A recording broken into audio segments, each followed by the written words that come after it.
And welcome back to MD Globe Muscle here at the Rise Media Studio with me, your host, Giles Thomas, and we're joined all the way from Phoenix, Tony Duong.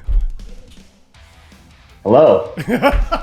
Tony, I'm glad I got the pronouncement of your name right because it's written D-U-O-N-G, which maybe some people might think it's Duong, but it's not. It's pronounced with the Y, and that is the Vietnamese, how you say it? Young. Young, right, okay. Well, we're off to a good start. Now, Tony, right, before last weekend, you just took second to Urs Kalasinski at the Boston Pro in the Classic. This is the first time I've ever seen you. Can you give us a bit of background on yourself in terms of your competing?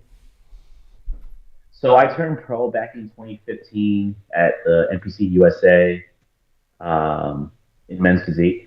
Men's physique? And in men's physique. Wow. And then I took some time off, and then I did a couple of men's physique shows, but I felt like it was a good starting point for me to get my pro card. But I know, like, for me as a bodybuilder, I felt like I'm missing, the whole physique because I wanted to show everything. And I was so glad that Classic Physique came out. And that allows me to basically showcase, my entire physique. And I actually did the Battle of Texas like 2 years ago, and I took ninth at that show against like 30-something guys. So I knew I was like in the reach of like first call out. But after that show, like me and my coach Ariel, shout out to Ariel, he's like the best coach. We knew that we had to get more size because me being the smaller guy, like, I'm going against like bigger dudes, so it's really hard for me to kind of hold my own if I'm too small. So we took like a year and a half off, and which really paid off because it gave my body like a huge rest. And this prep that we did recently for the Boston Pro, it was literally an 8-week prep. Wow! And it was like it was the 8-week prep. We actually didn't pull the trigger on the show until like the second week of January. Okay. So. And then, of course, there was like some hiccups. I got COVID like the second week of prep, and that pushed me back like another week. And then I, began prepping for real. But yeah, that time off, the year and a half gave me a lot of room to grow. And I think doing this Boston show truly shows like how important it is for the off season. For you to get your physique up. So, as a Classic Pro, because you're 5'3", I don't know how many centimeters that is. What's your maximum weight, and what did you compete at? So my weight cap is 170 pounds. I don't know how much is that in kilograms. And I weigh in at 165 on check-ins. Okay. But I believe on show days I was like fluctuating maybe 166, 167. So I was still like, I have like maybe another 3 or 4 pounds of room to fill out. I remember when Lila Brada put 4 pound of muscle on, and he was about 5'4", 5'5", and I mean, it completely transformed his physique. Yeah. So a lot, it doesn't sound like a lot, but it actually could be quite a lot to your physique in the next, as you continue to progress. Yeah. Definitely, like my goal is to basically fill out my weight cap, and I think for me being a shorter physique, every pound on me will probably look like 5 pounds of muscle. Yeah. So definitely, I have a show coming up next week in San Diego, and I'm gonna try to seal the deal to qualify for Olympia. And our game plan is basically just to get that qualification and then grow until. I think October, and then we prep for the Olympia. And I think it's really easily possible for us to put another 4 pounds to fill out that weight cap. Firstly, as soon as you said that you did men's physique, I just thought it's absolutely criminal that you hid those legs. Yeah. I always, train my legs, even with like, when I was competing in men's physique. And I think it truly paid off over the years. Because for me, it's just like bodybuilding to me is like you have to train everything, not just your upper body. And I always enjoy training legs, and that's like something that I look forward to. And then competing in men's or classic physique, it's just like I get excited when I when I train legs. Yeah.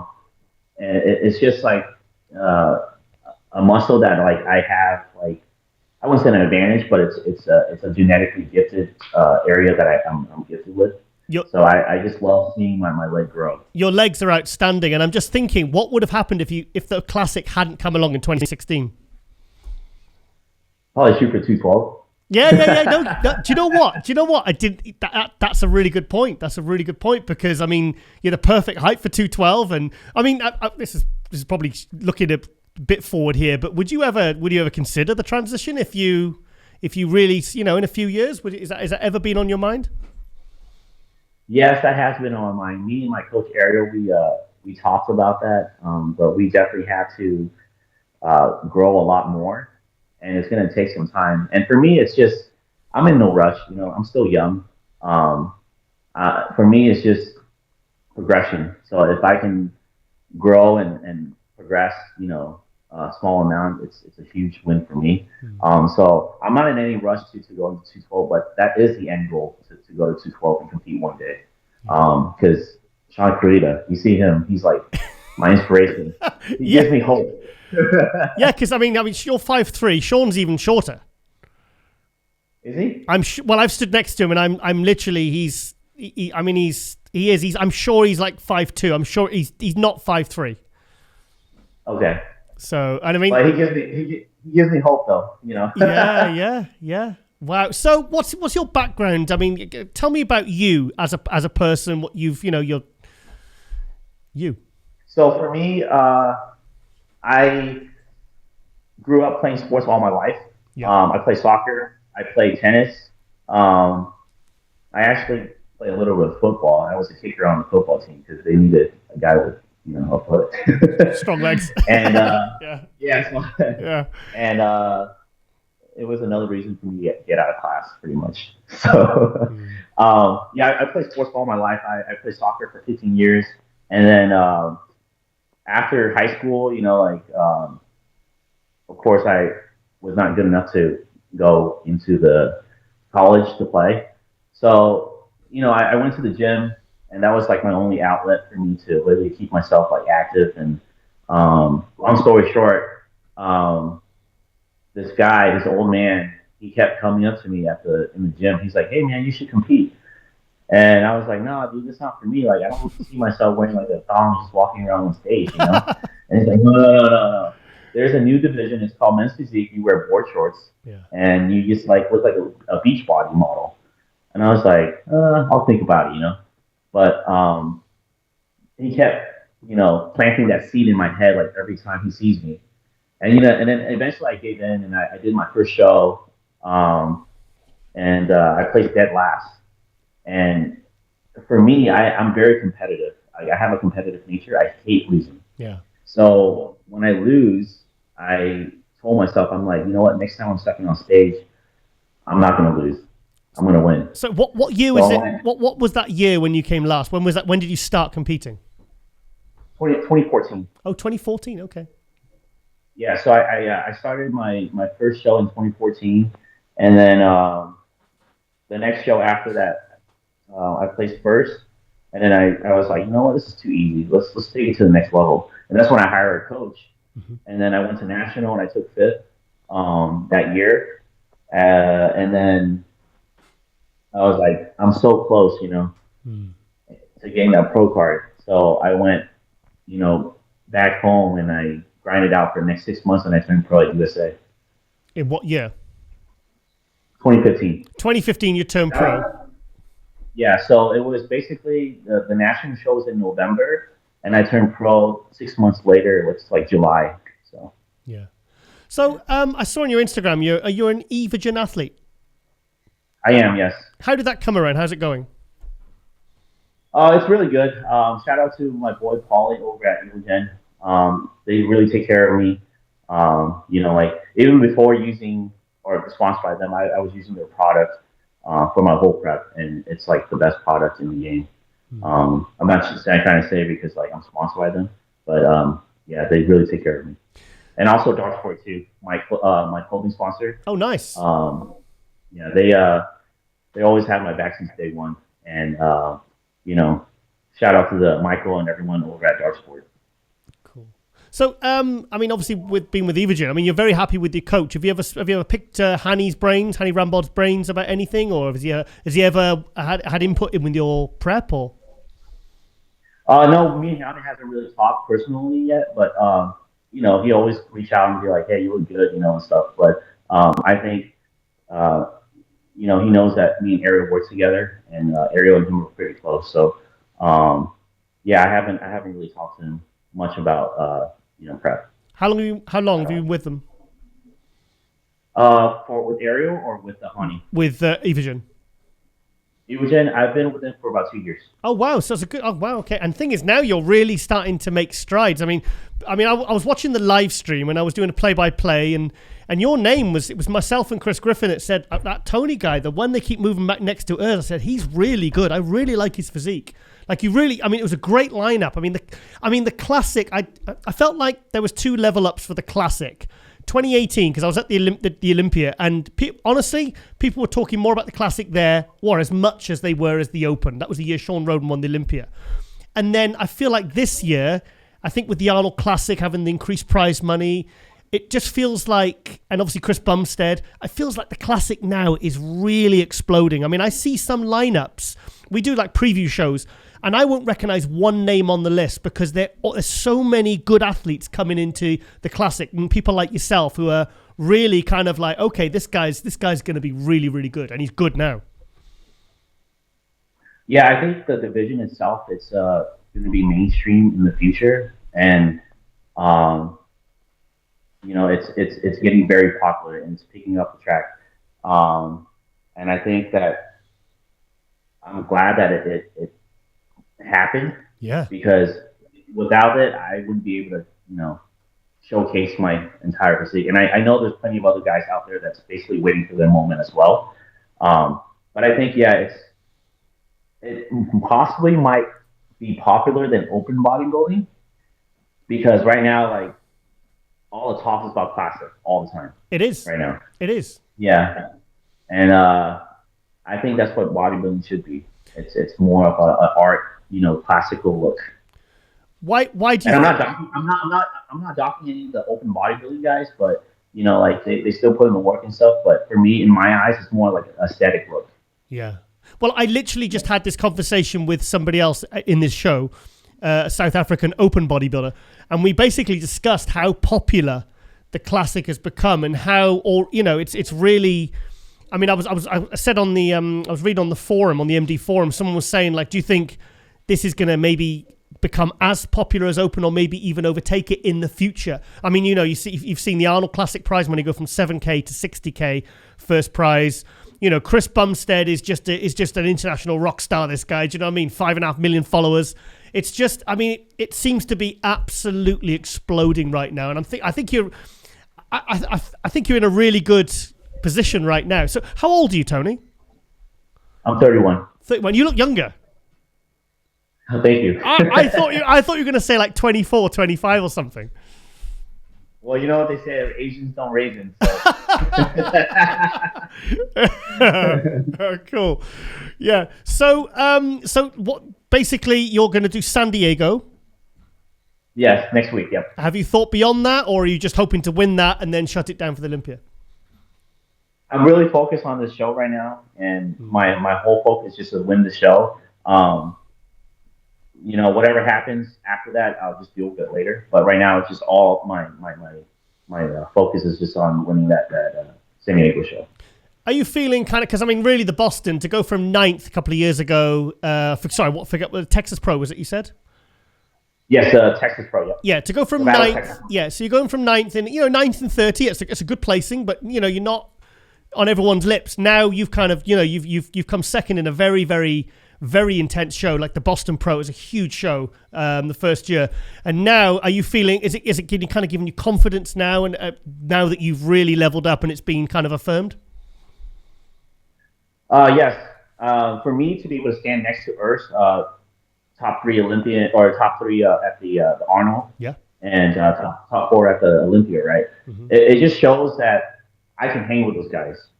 And I'm not trying to, jump ahead and stuff, but I truly believe that I can be top 6 in the first call out for Olympia this year. Yeah.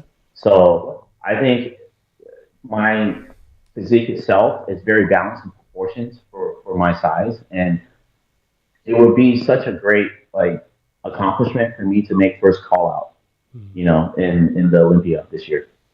Yeah, I think you'll definitely. I think we'll definitely see you in the Olympia this year. I think we'll because the thing is, as I'm saying, there's so much talent flooding into that. I mean, really, before it was Chris Bumstead, Terence Ruffin, the kind of the talk. But now you got guys like Ramondino, people like yourself coming up who are like, oh shit, it's like the Olympia is going to be really tough this year. I'm telling you that now for Classic. Yeah, it's going to be a good show this year. I know for a fact. Yeah. So we just got to get that qualification next week, and then get ready. Yeah. Yeah. So, whose physique do you emulate? Who's your favorite kind of bodybuilding physique in any category? For me, my inspiration is Lee Labrada, of course, because I think I resemble his physique because of his height and his roundness and proportion. I also like Bob Harris. Who else? I have Lee Haney on my list too. Wow. Okay. Cool. So Samir Banu. Yeah. And then my favorite one is Danny Padilla. Danny Padilla, what? 81 Olympia when he cooked 5th. Yes. Yeah. That's my guy right there. Everyone said that I'm the modern day Danny Padilla. Danny Padilla. I have to go and study the photos now because, like I said, I was watching the live stream and I was like, okay, I don't know who this guy is. I said, but. And then Chris Griffin said that Tony guy's being put next to us. And I said, yeah. I said, if you can, it's on record because it's on the forum. And I said, yeah, he is good. I said, I think it's him between him and us, So yeah, it's good. So obviously last week, the Boston Pro, it's a new event. They really went above and beyond. They delivered on every single promise. What was that like going into that show as an experience, and also kind of coming away knowing that you've gone up a big level? So as far as production wise, I think this is one of the best shows that I've done as far as how organized it is, because even the venue itself, it's right next to all the shopping center. You have all the amenities that you need. They have a hotel gym in there. It's the show itself is downstairs, and you just basically go downstairs, get your tan, and just go to the show. So everything was so convenient, and it's so organized that I wish all the shows that I did is exactly how Boston is, because they pretty much set the standard really high. I've done shows over the year, and it's some of them are just really unorganized, and it's just all over the place, and you have to run over here, and being an athlete, you want to have the most convenient thing as possible. You just want to go get your tan, go get your food, and just be ready for the show. But they made it available for the athlete, and even after the show, they took care of us. They had a buffet, and wow. What show does that? So they had a huge lineup buffet and dessert bar, and they had Akon playing after the show. Who does that? Nice. I don't have a clue Akon is, but I'm sure it's cool. he's a big artist, who books a big artist for a bodybuilding show. So it's just they went above and beyond anyone's expectation, and the staff was really nice. Shout out to Dre and Dave and Steve Weinberg for putting up a great show. But yeah, it was really good. It was just exceeding my expectation. And then for me, coming into the show, I knew who I was going against, and for me, getting first call out, being compared to Urs was a huge accomplishment for me, because I knew that I belong up there, and it just shows that I can hang on, hold my own pretty much. I mean, to go from sort of top 10, which is probably ninth, probably second or third call out in that show, and then your name is called in a big show, in a big lineup, a quality lineup, and you've improved, and then you hear your name called or your number called when you're in that first call. I imagine that's just such a good feeling. It was. I can't really describe it to you how I felt. It was just like, damn. All right, let's do this. Like it. There was like a big relief, and at the same time, like you feel like, all right, all my hard work that I've done over the years, now it's time to be able to showcase it. Yeah. And it was kind of cool because like they pulled me and Urs out just by ourselves, and then you're in the mix. You know you're in the mix. Yeah, that was the moment when I was like, yeah, I belong up here. I sometimes because I'm obviously when I'm sat covering the shows, I'm watching, and you'll see these guys and they come out and they know they're in first call and they don't get first call out, and you just see they're trying to hide it, and you can just see literally their legs start relaxing, and you can see they just literally physically and mentally deflate. But when you get guys like yourself and it's like you hear your name, it's like, oh, it's just, it's really like shit. And then, like I said, being pulled out with Urs, and it's like, shit, you're in top 2. Yeah, that was a great feeling. And I mean, I wish I could relive it again, but it's something that it'll be forever in my memory. And I know that it's like, I wouldn't say it's the same feeling as me turning pro, but it's up there. Yeah. But I know like Olympia is going to be different. Yeah. Well, it's an acknowledgement that you've improved. It's like, I think I've improved. I know my physique's better, but maybe the standards, because you never know what you're walking into or who you're up against. But when you, like you said, you hear that, you know, then it's like, right, oh, phew, I've done my job. Let's go for it. Yeah. You just, when Steve just called my name, it's just like huge, like relief. So. But yeah, I'm happy with knowing that we've improved a lot.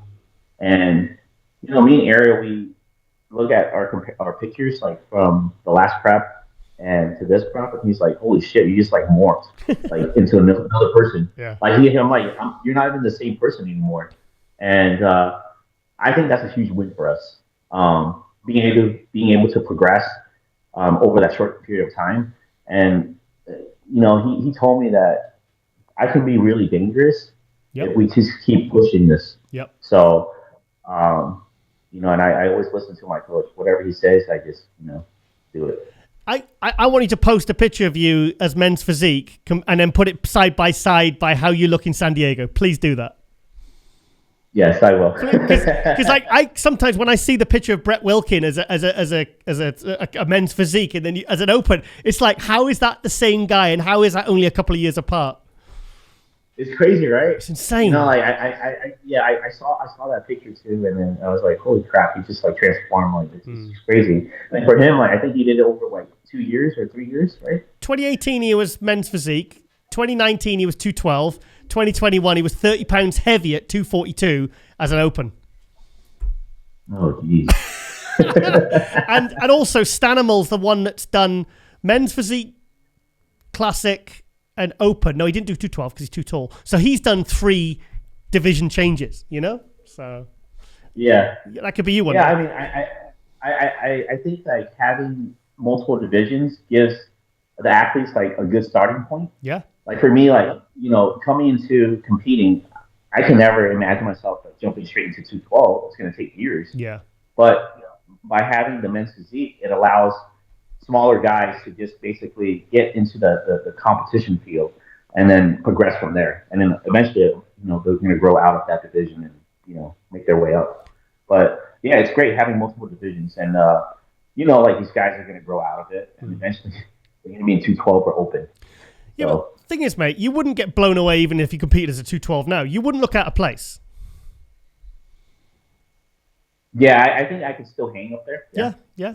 Quality, symmetry, condition, presentation, you've got it all. It's just, like I said, you're in the right division right now, Yeah. But the thing is, like, having all these divisions, it's like I said on the show a couple of weeks ago, I said, like, where would Chris Bumstead be if there wasn't the Classic? Because he turned pro as a super heavyweight open, like a bodybuilder. Like he's Right. now like he's the top of the tree. He's an absolute superstar. But where would he be? Would he be first call out as an open or second or third? Or would his physique look as good if he had to get so much bigger to be competitive as an open? It's like, it's so good that these categories have come along, because I remember when 202 before the 212 started, and I was dead against it. I hated it. Classic came along, hated the idea. Literally every single division that's come along, I've hated at the start.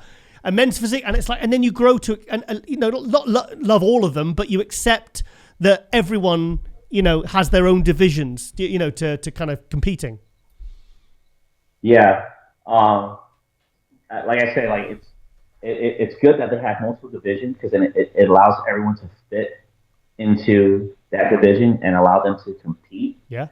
Without the classic, like, I wouldn't be able to be in the position I am today. Yeah. I'd probably still be in men's physique or something like that, or probably don't even compete. But then you get like someone throwing a spanner in the works, like Sean Clarida, who goes and does an open show at 174 pounds and beats Regan Grimes at 250 and Sergio at 270. So, you know, it takes balls. That is a crazy story. Yeah. Honestly, he's sorry, go on. He's a real giant killer, modern day. Yeah. Do you know what? When he got second at Olympia, because I'm a huge Sean Clarida fan. And when I heard that he was doing the Legion Sport, because I interviewed him the same day he released the news, but he said, "Oh, watch out my Instagram tonight. There's a bit of news." I was like, something you're going to be shocked by. And I thought, what? But when he did that, it was like, I thought, oh, he's pissed off for losing the Olympia, and I think he's crazy to do it. And then he went and won, and it was just like, holy shit, you know? It's crazy. Yeah, I saw the news feed on my IG. I was like, holy shit. I mean, holy cow. Like, Sean Clarida just won the Open. Like, dang. Crazy. That just gives me hope. Yeah, no, it's good, but it's good. I'm not saying one day I'll be in the Open, but, you know, yeah. it just shows, like, you know, like, it's about the whole package. It's not just about size or like height, whatever. It's how balanced and how proportion that you bring into the show, pretty much. And you know, Sean, he brought it that day, and you know, he was the well balanced, proportioned guy, and you know, height wasn't an issue, because I before Sean winning the show, I was always thinking in my head, I'm like, damn, like, will short guys ever win the show? You know, but he proved that point to where it's possible, and that gives me the hope that, you know, I can. Plus, since the 202 and the 212 came along, the guys under kind of 5'5" now, they all automatically do 212. But back in the day, Lee Labrada, Danny Padilla, these were top 3, top 5 Olympia guys that were beating, you know, wiping the floor. What Muhammad Makawi, I can't remember what he weighed, but he was like 170. Oh yes, I forgot about him too. Yeah, these these guys. Sean Ray was like, what was he, 5'6"? And I mean, so it's like the short guys, you know. But it shows also that the judging's been done right as well, that the physiques have really been assessed properly. Right. I mean, very well portioned, condition, balance, everything has to be there in order for you to basically beat those taller guys. You can't just walk in there because, like, you know, you're the most conditioned guys. Everything has to be a whole package. Yeah. I think, it's Lee and all of them, they brought that back in the day. Yeah. Well, I think you're in the right category for now, because I think you really suit it, because you do have really, and also because my last show I ever did was Classic, and it's about symmetry, condition, proportion, and I like the way you present your physique as well. To me, that's something I look for. You know, like the way the way, you know, like the frontal bicep, and you tilt the body, and the overhead poses, and the classic poses. It's like, there was I think there was a year or two where, you know, the certain guys were winning or doing well, and I just thought, they're not classic. I want to see a classic shape. I want to see classic presentation. I want to see good posing. I'm sorry if classic don't have good posing and they don't have good condition, I'm sorry, you shouldn't be in classic. Right. And you do. I think. Thank you. I think the first couple of years, they were still trying to figure out what classic is, and now I think we established what that look is, and then, you know, a lot of the routines now, a lot of the classic guys were putting more effort and time into basically posing. Thank God. And it just brings more. Yeah. it brings more art into the bodybuilding, and I love it because like that's what it should be about. It's just not just like hitting your mandatories and just like with no flow or transition, and it just I don't know. For me, it's like the aesthetic and the flow of the routine is what's going to bring out your physique. And you can see it now, like Terrence Ruffin and everyone doing the routine. It's just like people like they love it. I was just about to say Terrence Ruffin. I was like that. I'm actually more excited to see Terrence Ruffin at the Olympia than Big Ramy, and I'm a huge open bodybuilding fan primarily. Yeah. I mean, Ramy trains at my gym, and sorry, Ramy. He trains with Dennis James. Oh right. I was just about to come on to the Phoenix because obviously he stays with Dennis James, and so it's your gym he trains at. Yeah, so I train out at Fitness One out in Phoenix, and Dennis James trains a lot of the pros out there. Mm-hmm. So usually by Olympia time, Ramy flies here and he has his camp here, and I will see him all the time. And he's a great guy, very, very humble, nice guy. Nice. But yeah, I mean, Terrence he's just amazing. He just has a really good flow to his routine, and everyone's obviously excited to see him pose. Yeah. Even myself, I'm a fan. So. Yeah, I mean, Terrence Ruffin. I mean, I've written a couple of articles on him, and I've interviewed him many, many times, and I think he's probably my favorite embodiment of classic right now. And I love Bumstead's awesome, but Terrence Ruffin he's kind of like that throwback. He's with the new school conditioning, and it's like for me, my eyes are drawn more to him than they are to Chris. Yeah, me too. I think he has like a really good proportion taper. For me, my goal is to basically be able to be compared next to him because we're both short. God. So that would be like the biggest accomplishment that I'll be able to be standing next to Terrence and being compared to. So I 100% believe you'll be at the Olympia this year. I really do. I think you will. I think you're right there anyway. Because it's. I think even if you just you're going to get a qualification. I think you're going to get a win. And I mean, I don't know the list of who's doing San Diego or whatever, but I 100% think we'll see with the Olympia this year. I mean, that's a hell of a jump up from 2019 to 2022, and here you are going in. And I think you're going to do really well, mate. I really do. Thank you. I appreciate it. Cool. Yeah, I'm really excited for the show next week. We just gotta finish the rest of the week. I got 4 more days of training, and then just head out to San Diego and just see what we do. Feel good? I feel great, yeah. I feel confident. Yeah, I love it. Yeah, I like it. Yeah. That's good. Also, have you ever been to the Wings of Strength, Jake Wood's offices in Phoenix? No, I haven't. I know he's out in Phoenix, but his staff always comes by and they put a poster on the gym. Oh, right. Okay, cool. So I always see his staff and stuff, but I haven't been out there yet. Cool. But yeah, he's out here in Phoenix. So this gym you train at, you're a trainer at it as well, aren't you? Yes, I train my clients out at Fitness One. I'm there like most of the week, but yeah, that's my stomping ground. Cool. Do you enjoy it? Yeah. I love it. It's my passion. For me, it's just waking up every day, just like going out, hanging out with my clients. It's not a job for me. No.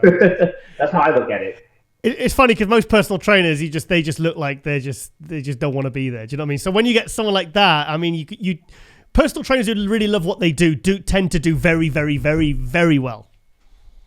Yes, yeah. It's just the way I look at it. It's a lot different. It's like if you look at it as a job, and you dread more. But if you look at it at a different view, you have a different approach of it, and it makes things more enjoyable. Yeah. Just like prep too, like you can't dread about like the whole cardio, eating and training and all that stuff. I actually enjoy the process because like it doesn't make it hard. If you love what you do, it becomes like fun. And yeah, I would say this prep is really fun for me. Good. No, I think it's something people don't focus on, the fact that you've got to enjoy what you do in terms of prepping. Like I've met some bodybuilders and you think why are you doing this to yourself? You're clearly not enjoying it. You're doing it purely for the goal of stepping on stage. But the process is a pretty, you know, when you're on prep, it's like, it's a lot to do. There's a lot of things to take care of. And that's every day, every week for 12 weeks. Do you know what I mean? So if you don't enjoy it, it's like sometimes I just say to people, don't do it. Seriously, don't do it, you know? Yeah. And I think also like having a really good environment that you're in will also help you prepare better. Yeah. I'm thankful that my girlfriend is really patient with me for this whole prep. My family too. And just everyone that I'm around with, they're really understanding. So having that environment allows me to basically exceed and basically do things like more of a peace of mind. Yeah. I've prepped before where I was in like a stressful environment and it sucked, but I still was able to manage to finish it through. But it's not as easy as this. Yeah. But it's a huge thing having an environment that's I guess more controlled. Tony, before I let you go, mate, anyone you want to thank? Any shout outs? I want to say thank you to my girlfriend, who I'm going to propose. Oh!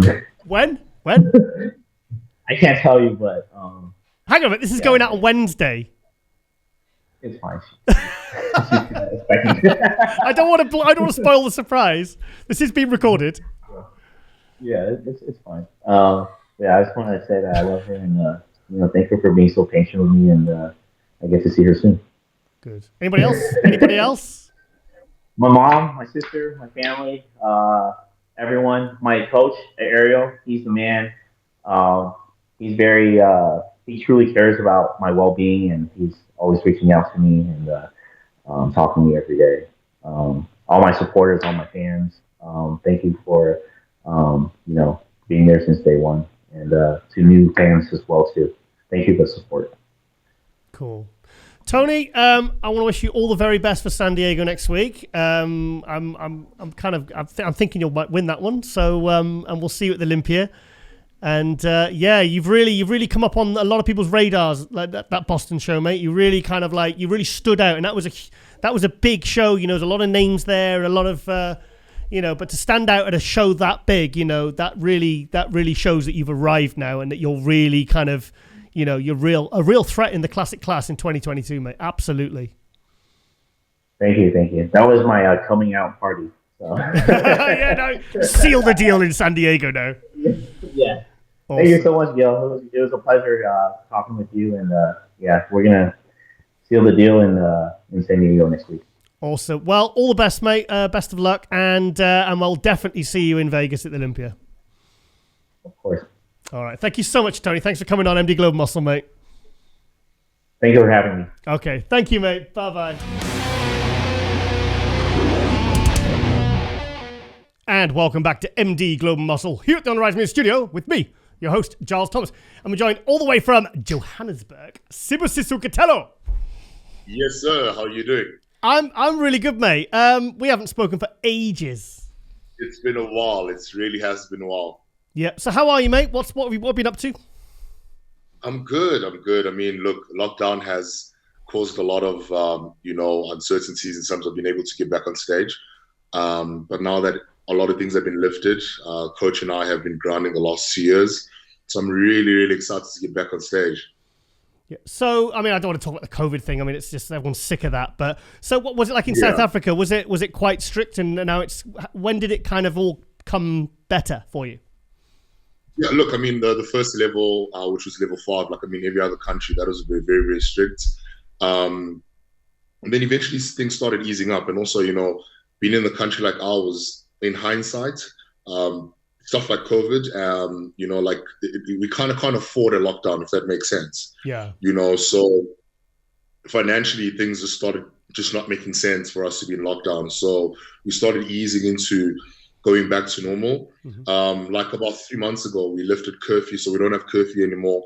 Obviously, still mandatory mask and all that kind of stuff. But we're basically operating as if everything is normal right now, if you know what I mean, like our new normal.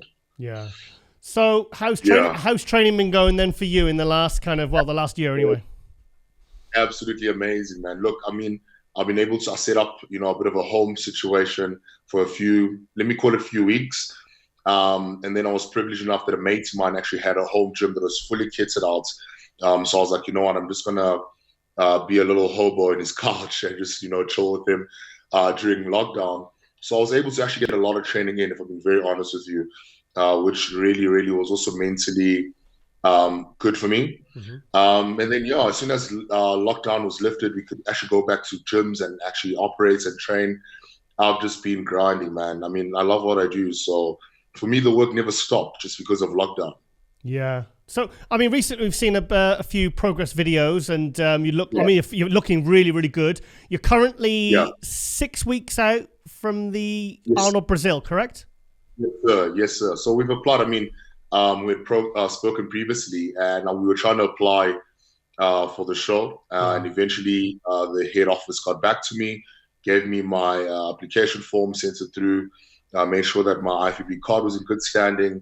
And yeah, man, everything now is falling into place. It's just literally about booking things now, flights and accommodation, and which is happening exactly next week. Mm-hmm. But yeah, I'm really, really excited to get back on stage. You absolutely have no idea.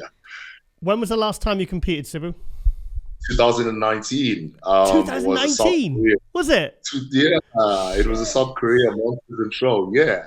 That was my last time I was on stage. Yeah. Oh my God! I didn't, because you turned pro in 2018 in the Philippines, and then you did 2019. So you haven't competed since then. Wow. Okay.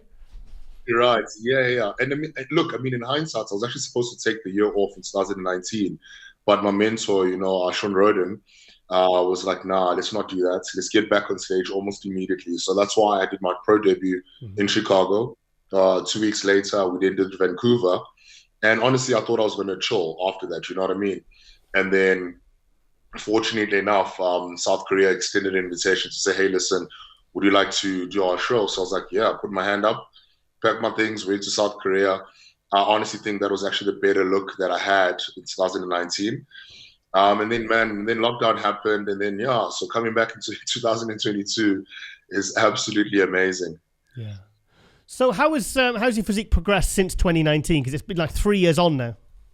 Yeah. Look, first things first. You get to a point in bodybuilding, which I feel like I'm privileged to get to this point, where it's not just about gaining, just, being big or, you know what I mean? You get to a point where you start to sit down, criticize yourself and go, listen, in the next 6 months, I need to concentrate on getting bigger shoulders, or I need to concentrate on having a thicker back, whatever the case is. So for me, my lagging body parts were primarily just 3. I have maybe more, but for me, when I criticized my physique to its fullest, it was back thickness, shoulders, bigger shoulders, and definitely hamstrings. So for the last 3 years, that's literally almost all we've been doing. We even started incorporating a strength and conditioning coach, who's come in, who's basically a powerlifting coach, right? Because if you look at all the greats, most of them did powerlifting-esque kind of workouts off season. Ronnie Coleman. So I was like, you know what? If for me to build that muscle, put that meat on in those places, that's exactly what we're going to do. So my head coach, Jack Lotter, then decided to approach Josh, who came in on board and became our strength and conditioning coach.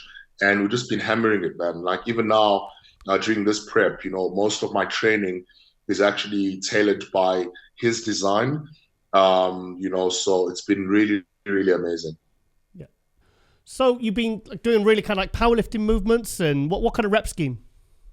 Look, we'd do anything between 8 to 12 reps kind of thing. We would, let me put it like this. One thing that I do appreciate about Josh's facility is that I'm prepped as an athlete first, that decided to do bodybuilding. Yeah. So the way his center, or rather his hub, is designed, most pro athletes go to his facility. So we have a pro boxer that brings their pro MMA fighter, pro tennis player, pro golfer, myself, a pro bodybuilder, and then obviously tails the training down specifically to what needs to happen, right? So for example, what your body needs to develop like. So for example, we used to do deadlifts, and then eventually it's like, the deadlifts are not necessarily not meeting the ends to our means, you know what I mean? So we then sat down like, what do we need in order for my back to develop? It was lower back thickness. So we switched it up. I find myself doing seated good mornings, stuff that I never thought I'd ever do. You know what I mean? And that's the kind of work that he does. I do sledge work where I'm literally, pushing a sledge. Wow. But obviously for building purposes, 100%, you're trying to dig into the ground where you're consciously activating your quads. So it's not for sprinting purposes because I'm not a sprinter, but the way he tailors and designs his work out, it's tailored towards building that thickness, that muscle density where exactly we want it to sit. So that's been really, really interesting. Yeah. It's funny, you see like a lot of different, I think in the last couple of years, I see a lot of pros doing really kind of like different styles of training. Like I've seen, Absolutely. like some of the female athletes were using the ropes and all the sled. Absolutely. I've seen that, and I wondered how that's kind of come into kind of fashion, really. Look, I mean, in hindsight, I won't speak for everyone. For me, with my team, it's literally, as I said, we sat down and like, what is the reality of my sport? My sport is that no one is interested in, deadlifting 300 kg is good for social media, but it's not going to give me a first place placing. You know what I mean? Yeah. Because when I get on stage, the judges really don't care that I can deadlift 300 kilos. For them is, do I have the back development and thickness? So we then sat down and like, what are the workouts that are needed in order for me to develop that back thickness? Mm-hmm. So we then started working around that with his expertise as a strength and conditioning coach. Obviously, together with my head coach, Jack, we designed a program to meet, that need, that imperative need. Okay, guys, sorry, we had a bit of a connection issue there, so I've called Sibu back, and we've got a nice clear picture now. So, sorry, you were talking about your style of training and all the functional type of training you're doing.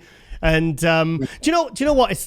You're saying about stuff for social media and stuff like that, but I've seen so many pros recently doing, I've called it dumb shit for the gram. Yeah, look, I'm not that kind of person, right? And I'm so blessed that as a personality type, I'm not that kind of person, right? Because by nature, I'm a recluse.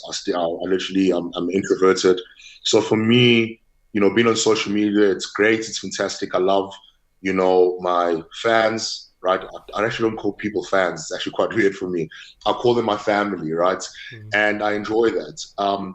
But in hindsight, I've never done things to try grow a social media presence. You know what I mean? Because for me, bodybuilding is more than just trying to get likes and trying to get a following, because that's not what true bodybuilding is about, right? So I don't do dumb shit. Yeah. For me, training, if someone had to land on my page and they find my training as boring as ever, I really don't mind. But for me, I know that it's meeting the goals that are required for me to develop the physique that I need to display. That's all that matters. I'm not going to try to pull a 300 kilo deadlift, because what points am I trying to prove? That I'm strong. In hindsight, I'm not a powerlifter, and no one really cares if I can pull 300 kilos off the floor, because that's not going to determine my placing at the end of the day.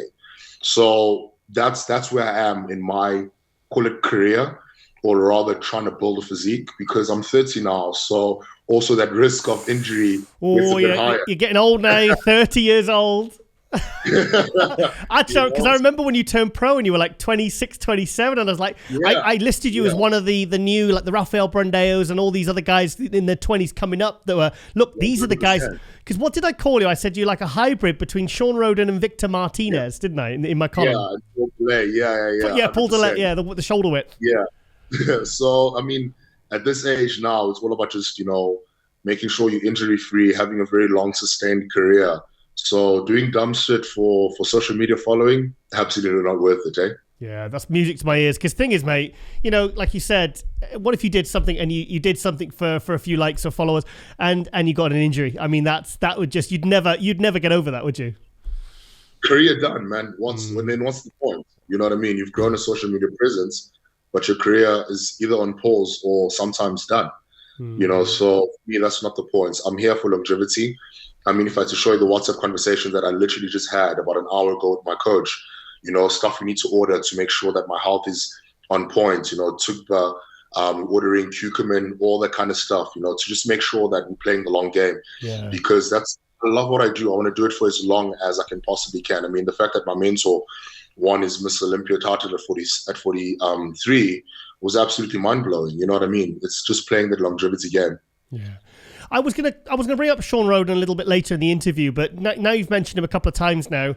I'll be honest, when he passed away, you were one of the people that I thought about. Actually, there was a few people that the few things that pop into your head as soon as you hear the news, because I mean, I've had you on the show before, and you've spoke at length about how he was a mentor, how he reached out to you. You did his show in the Philippines in 2018. You won it in Turn Pro, and there was a real it was like a friendship. He was a mentor. He was like he was a big influence on you, wasn't he? Big time. Look, I mean, like any other person that got the news, obviously that was close to him, I was really in disbelief. I was then able to obviously contact Stan Animal, and then I confirmed the news. And to say that I was absolutely heartbroken would be an understatement, because I mean, not only just obviously the sudden passing that happened, but it's also like, when you've spoken to someone literally about like less than 24 hours ago, because we were literally that close, where on a random day, in fact, we used to laugh about the fact that he made me download an app I literally didn't use with anyone else but him. I think it's called Viber. Yeah. Yeah, like I literally don't use that app with anyone else but him. Yeah. And, I'd sit at the gym. Normally it was like, I even called it like our date nights, because for some reason it'd call me on a Friday. My time, it would be like 9 p.m. So I'm really not sure what time it would be in this side. I think back in the morning, because we're like an 8-hour difference. And literally just a random check-in. Hey, bro, how you doing? Good. Everything is good. Cool. Sharp. And that was it, So it was really, really devastating. If anything, though, it's also been a constant reminder that, you got to do what sets your soul on fire, you know what I mean? Because you just got to live your life to the fullest. You never know when your time is coming. So it just was a very constant reminder of that. And also, like being in a situation right now where you're like, I want to get back on stage. And now there's even more of a reason why you want to do what you got to do. You know what I mean? I wouldn't want to be the cliche person that hashtags doing it for Sean Roden. But I know in my heart it resonates with the fact that, I want to, now there's more of a reason why I want to make sure that I get to the top echelons of the sport, because now, it's getting all the lessons I had from him, just now putting it there and saying, listen, I'm putting my hand up to say that I'm continuing his legacy that he left in the sport, so it's been a roller coaster ride. I think it's actually going to hit me when I travel to America, to be honest with you. Yeah. Because I might do a show in America this year. So yeah, it's probably going to hit me then when I meet the guys that side, Stan Animal and all the likes. So I think for now, my brain is just, I've accepted it, but it's like, it hasn't hit me. You know what I mean? Yeah. The whole thing, it still feels very surreal to me. It's the one death of last year that I can't quite get my head around, to be honest. No, I can't, man. So much that even my diary for 2022 has a picture of us at the back. So I custom made a diary, and it's literally the picture of us when we were in 2018. Yeah, so it's my 2022 diary. It's literally, wow. And it's just like every time I pick it up, I'm like, man, So it also hasn't really sunk in, but here we are. Because you didn't just win his show, like he said, you formed a real friendship, and he really kind of, because he really wanted to try and help you in every way he could, didn't he? He was absolutely, sir, like he was absolutely invested in my. In fact, obviously the story. We had met a year before while he was traveling in South Africa. And we genuinely kept in touch. I mean, I remember 3 weeks before the show, he gave me a call. He's like, hey, bro, is everything ready? Are you registered? Flights and accommodation booked? Do you need any help making sure that you come to the side? I'm like, dude, everything's sorted. See you soon. We get there. Obviously, he also didn't want to show biasness towards, that I was being mentored by him. Of course. So obviously I put myself, got on stage, and then backstage, like, listen, let me just check your conditioning. That's why those famous pictures that came out, it was actually him checking my conditioning and my posing. Wow. And I remember one of the critiques he said to me is like, hey, stop posing like a short person. Nice. damn it, Sibu, you tall. Stop it. Stop posing like a short person. Yeah. You know, so he was literally just correcting my form backstage, which was really amazing, you know. And ever then, we kept in touch. I finished my pro show. So he's like, okay, cool. What's next? You know, like he's always has been a person of what's next, you know. So that's always kept me on my toes. I think that's how when the borders open up for me to compete, so I was like, I'm definitely get back on stage. I'm not wasting any more time. Got to get back into the groove of things. And also, to be honest, I've really been inspired by I want to say the new school, as now everyone is putting them in bodybuilding. You know, Samson Dawood, a very close mate of mine, winning his you know, past the Olympia. Okay, sorry guys, I had a bit of connection with Sibu's internet again there. So you were saying about you were really, really happy that Samson Dauda won his pro 100%. Show. Yeah, man. I mean, Samson Dauda and I met in Vancouver. And, you know, great physique, absolutely stunning physique. And then also met Quincy Saraya. So seeing those guys, you know, get back on stage, and then Samson Dauda taking it even a step further, getting his, you know, his Mr. Olympia pass, is really, really inspirational for me, because we're more or less the same age. I think Samson is about 3 or 4 years older than me. Yeah. And being a young cats like Regan Grimes, a lot of respect for his physique as well. So for me, I think I've been more inspired to even work harder, because I'm not going to say work harder, but it just also put my name down in terms of also coming up in the ranks, you know, because, you know, you look at most of the guys now that are getting on stage, developing and getting better. Most of us are under the age of 35. Yeah. You know, so it's now, you know, like a new breeze of bodybuilders. And, you know, and most of us obviously are resting in the shoulders of giants. I mean, I'm very close mates with William Barnack. I've known William Barnack actually while I was still an amateur. What, 2010, 2011? 2010, I met William Barnack while we were both sponsored. Yeah. Oh, cool. You know, well, I mean, I've also developed a very good friendship with Nathan Diasha. I mean, a lot of people actually take him with a pinch of salt on social media, but don't realize how much of a sweet guy he is. You can actually quote me on that. Nathan Diasha is actually a sweet guy. We're actually chilling in South Korea in Monsterism, and he literally invited me to his table. I was chilling by myself. He's like, "Bro, come, let's have breakfast together." And we had breakfast together, chilled there for 2 hours, trying to find out about me. And, you know, like, we actually had a very beautiful conversation. We kept in touch ever since. So, you know, these are all the guys that, you know, I look up to. And, you know, seeing the young cats getting on stage, I mean, Hunter Labrada placing 4th in Mr. Olympia, beautiful, you know. So it's been really, really inspirational to see guys my age literally doing it. And now I'm sitting there going, I can too. Do you know what I mean? Yeah. So I think that's what my call it comeback on stage. I needed it to be on a stage that wasn't, and I mean this with respect, but it wasn't a smaller show, but like a one-tier show like an Arnold. Because for me, I just felt it's the right platform for myself, you know, to see and gauge where my physique is based, you know, at, compared to the guys that obviously have, you know, got in the Mr. Olympia pass. Because, I mean, you probably are aware that Raphael is going to be on stage. So for me now, I got more excited seeing his name there, because I'm like, this guy just qualified for Miss Olympia. Yep. I want to see if physique matches up with someone who has got the Miss Olympia nod. So I'm if I told you I'm excited about the show, I'm still underplaying it to you. I'm absolutely good. I'm absolutely thrilled. Yeah, and thing is, and also I'm going to be my coach, which is also very important for me. Sorry, he's going with you. Yeah, it's coming with me. Yeah, Jack Lotz is coming with me, which is absolutely amazing. Yeah, good. And thing is, like you competed last in 2019, and you're still only 30 years old. So if you start hitting your stride now, like you could, do you know what I mean? You could have a career as long as like Sean Roden. You could be going till you're 43, and you seem to have a very sensible approach. You know, you talked about health and buying supplements and stuff for, you know, for sort of health. And I think you seem to have a very intelligent approach to your bodybuilding with your training, your nutrition, and everything like that. So I mean, the whole health aspect. I mean, obviously last year there was a lot of alarm bells ringing with the pros, and you know, everyone was panicking because people were dying, and you know, health obviously was a huge issue. You know, so how, as a young athlete coming up, how do you sort of address that? You know, with the health aspect of bodybuilding. Look, I mean, for me, two things have absolutely been key and evidence. Number one, I've got a very amazing head coach, as I said, Jack Lotter, and I think excuse me. And I think my nerd self, I'm a closet nerd.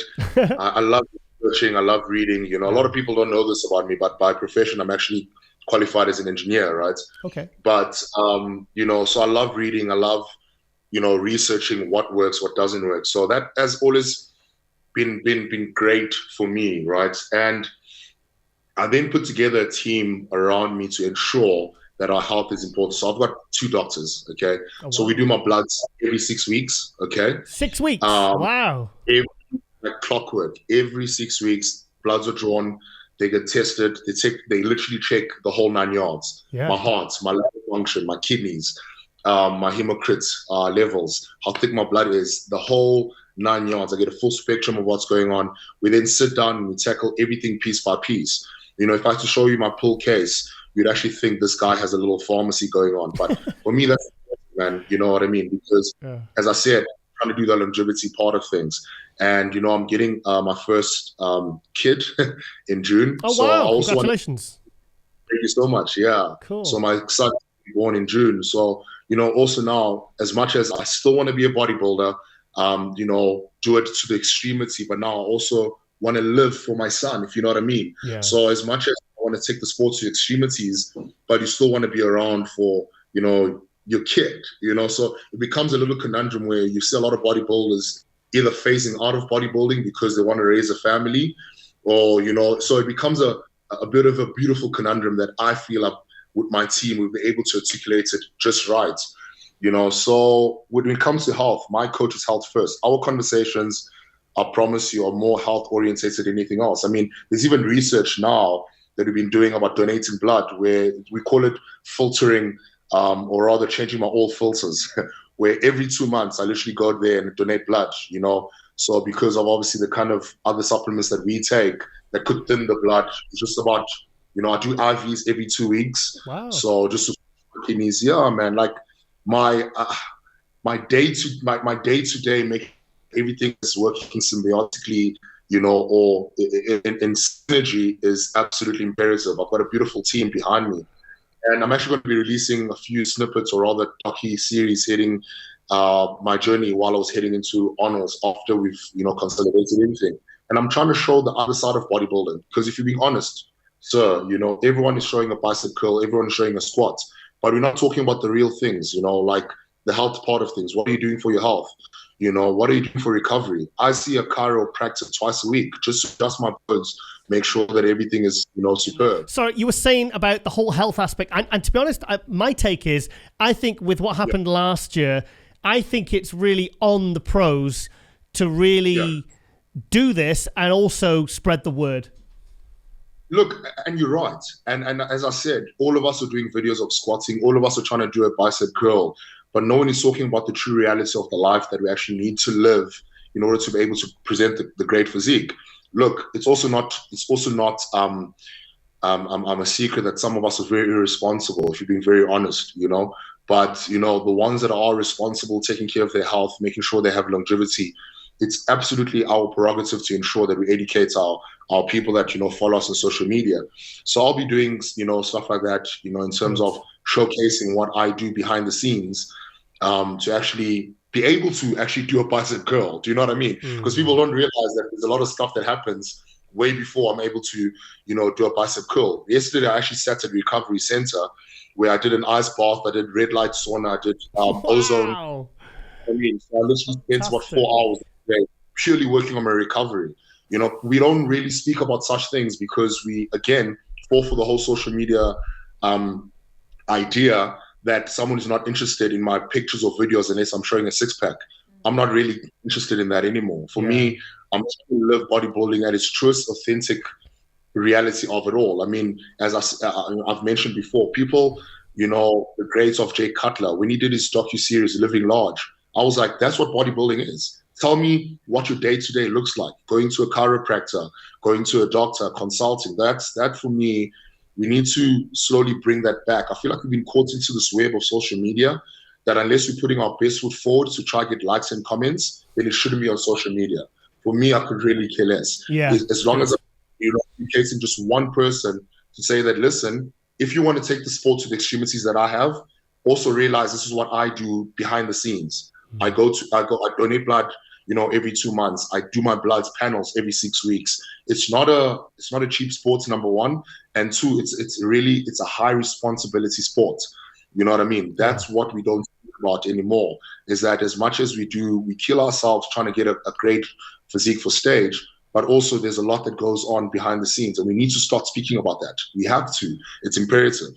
It should be absolutely obvious for people, but it's funny that to be extreme and to look extreme, you actually need your body to be as healthy as it can be.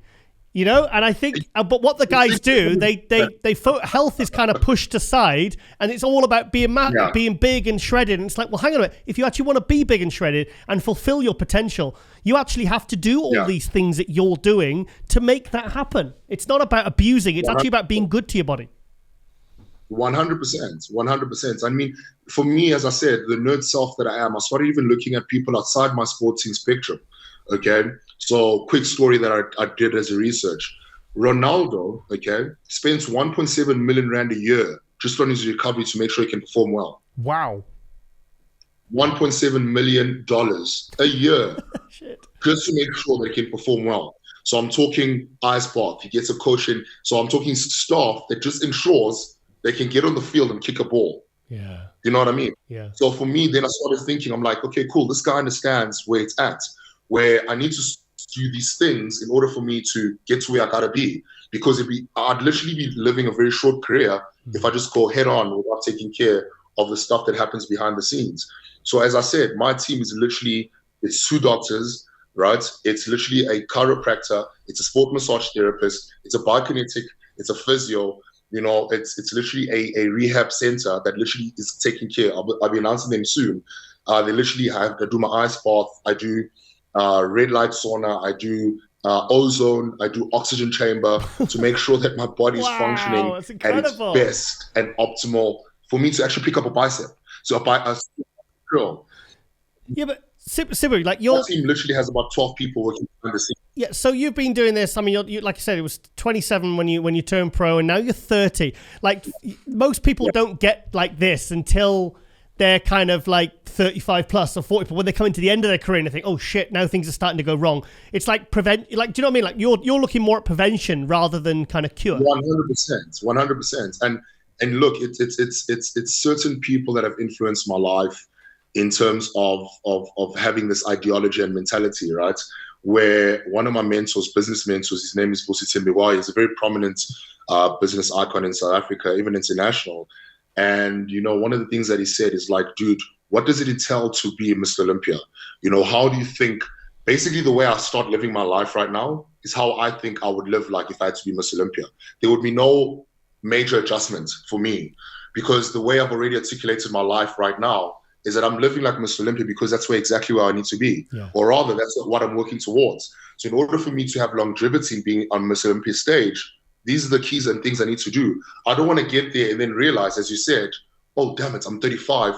How do I now play the game of trying to stay on the stage for as long as possible? I'm already working as if I'm already on that stage, and I'm trying to stay on that stage for as long as possible. That's my life. You know what I mean? I'm living my life in such a way that when I wake up in the morning, as I said, I've even got a manager that manages my diary. I've got a personal assistant that makes sure that I'm walking up at events at a specific time because that's what an Olympia needs to articulate. It's articulating a holistic life that says that, listen, this is how your diary is going to look like. You're meeting this person at this time. You're doing this at this specific time, and making sure that my health, my diary, me about to be a father is everything that, encompasses a holistic, wholesome lifestyle, as I call it. So for me, that's my life, man. That's incredible. That's so, do you know what? I think this is what we need to hear in this day and age. Do you know what I mean? Because I saw a post today, it was on the actually MD forum, and they were saying, look, the classic guys are really coming up, and do you think they'll overtake the popularity of the open because the open guys are dropping, they're dying, they're passing away. It's like, is it now going to be an opportunity for the classic to grow to such a level that in 5 years' time that that the open will be seen as not the numero uno, but if you guys like the young guys like yourself coming up have this attitude, this is really good for the future because you're sharing this now, you're sharing this knowledge now. So Sibu, say, just as an example, just say you get your blood work, you're getting your blood work every 6 to 8 weeks. Just say you had a red flag. Have you had an instance of where a red flag has popped up, and how have you dealt with it? So I have. So I'll give you the biggest irony. So a lot of people don't know this. GFR obviously is the measurement of your kidney functionality, right? Now, the problem with GFR, with our labs, I'm not sure, obviously in other countries, is that it's actually based on a normal person. Now, I'm not normal by any stretch of the imagination, okay? Yeah. I'm 180 meters and I'm 130 kilos without trying, okay? So because of that margin, whenever my GFR comes back, it always pegs a bit low. So the first time I ever did it, it came back as a bit low, and I'm like, oh my gosh, am I dying? Do I need dialysis? So I now actually, part of my team, as I said, one of my doctors is a kidney specialist who then sits down with me and ensures that every 6 months I do a 24-hour piece for him where he literally tests my pee. And obviously part of the blood panels is that he makes sure that my bloods obviously come back with consistency, because we know that the measurements for the GFR is based on a normal person. For him now, he ensures that my number comes back the same, even though on paper it might read as a red flag, but that number comes back as a consistent red flag. But we know behind the scenes, because I'm a 1.86 meters tall guy, 130 kilos, he knows what it means for him as information feedback. But way beyond that, I mean, as I said, I do have supplementation that I take to ensure that my kidney functionality is working well. A lot of people don't know this, but NAC is actually one of the products that actually helps with kidney flush, making sure that everything is working in its soft functionality. So I take that religiously. Obviously, my water intake, I make sure that my water intake is actually well articulated. So he's part of my team. He's Abdul is part of my team that makes sure that my kidney functionality is working well. And sometimes even stuff as trivial as a blood pressure cuff. So I've always have a problem because my arms are not. Yeah. I have a problem with blood pressure cuff. So now what he's done is he's like, screw the machines. We don't use the machine to check my blood pressure. He does the old school where he puts, the stuff in his, and he does the whole pump. And he's like, dude, my blood pressure is fine, because every time I do it in a machine, it comes back as a red flag that my blood pressure is so high. Yeah. I'm like, there's no chance it's high. I know I'm healthy. So it's those kind of things that I've been able to work around and maneuver while I'm still obviously doing the sport. So every time, we do pick up anything that could be a concern, it's literally just going back to the drawing board. And as I said, I've been privileged enough to have a coach who studies and reads and reads and reads and reads. And he'll come back to me with this article. Hey, bro, there's a journal that just came out. There's a study that just came out. Read this. We need to try this. And that's what we've been doing. We're not really linear in our way of thinking. We're very progressive as to what's currently working in order to make sure that we stay in good health. As I said, I read, man, so, I'm even reading right now research on anti-aging, because I realize that if you read on anti-aging, the components that come from anti-aging can actually help you just keeping you healthy. Never mind just the added benefits of anti-aging, but it just keeps you healthy as a person. So it's just about being knowledgeable. I think that's what it is. A lot of guys do bodybuilding with just the mentality of, I gotta look good, which is great. We're all trying to win that trophy, making sure that we have a great physique. But what are you doing behind the scenes to have that longevity? Yeah. That's fantastic. Yeah. So if you were going to recommend, what would you consider to be your 3 most important health supplements as a bodybuilder? Number 1, first and foremost, omega-3. It's probably the most underrated supplement there is, and the added benefits that come with omega-3 are absolutely amazing. Good for anti-inflammatory, helps absorption of the food, good for the joints lubrication. It's absolutely, if there was one supplement I could take for the rest of my life until I die, is omega-3, not mixed, just pure omega-3. I'm not even sure. In fact, I always keep a bottle next to me. Don't ask me why. But everything at hand. The real deal omega-3 is one of those. Wow, okay. So it's absolutely important. Secondly, would obviously be my NAC for my kidney functionality. Obviously we take a lot of other supplements, to make sure that we are growing. So you got to take care of that organ. And then I'd also definitely for health purposes, anything to do with your liver. In South Africa, we have something called Live52.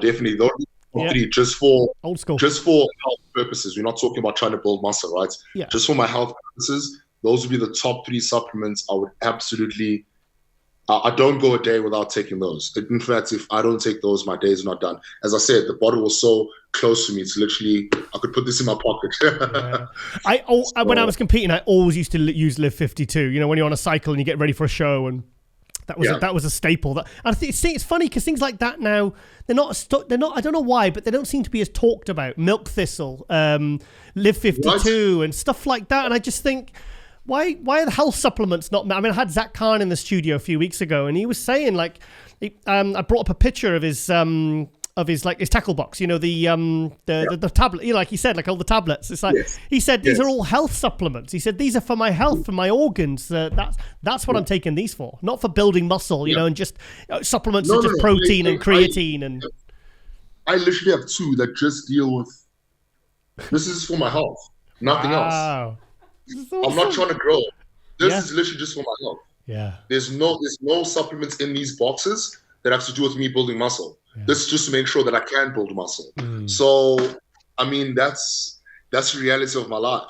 And I feel like it should be a reality for all the guys, because if anything, I want to see us all at 40, 45 still kicking each other's ass on stage. Yeah. You know, so that would be my dream, you know, seeing all the guys. And as I said, all the guys that are under 35 right now, I think they're killing it, man, in terms of looking great. And if we can all sustain our health, you know, I've always had this picture of my idea of the top 10 guys. I'd like to see all of us battle out on stage. And for me, I almost want to tell them, like, guys, just take care of your health, because I'd really like to see the 10 of us on stage seeing, you know, making sure that bodybuilding goes back to what it was. You know, I remember when I posted that picture of myself, Samson Dawud, and Quintus Saraya, and you guys were like, it actually reminds you guys of Kevin Laverne, Ronnie Coleman, and Flex Wheeler. That's what I see bodybuilding getting back to, you know, that big aesthetic look, but they played the long game, and those guys were battling out for a few years. Yeah. But now you just see guys getting into the game, 2 years later, they're gone. And I'm like, wow, where's this guy? You know, so yeah, man, health before anything else. I'm a huge advocate of health. I mean, it would be such a shame if, like, you know, like, because I wrote a piece in MD last issue called The Rise of the 20-somethings, like the Rafael Brandao, Emir Umaragic, Nick Walker, Hunter Labrada. God, there was I listed a load of them. I mean, all you know, all under 30, some of them under 25. It's incredible. But imagine if, like, those careers, just as they were getting going, their careers were cut short by something, health issues, because we've seen it happen in the past. Like, we've probably forgotten about those guys because they just started getting going, and then boom, they disappear. Too many times, man, and it's a sad reality, because you almost feel like you got robbed of seeing someone at their pinnacle, because you're like I'm a huge fan of people, like a huge fan of guys that are doing what I do.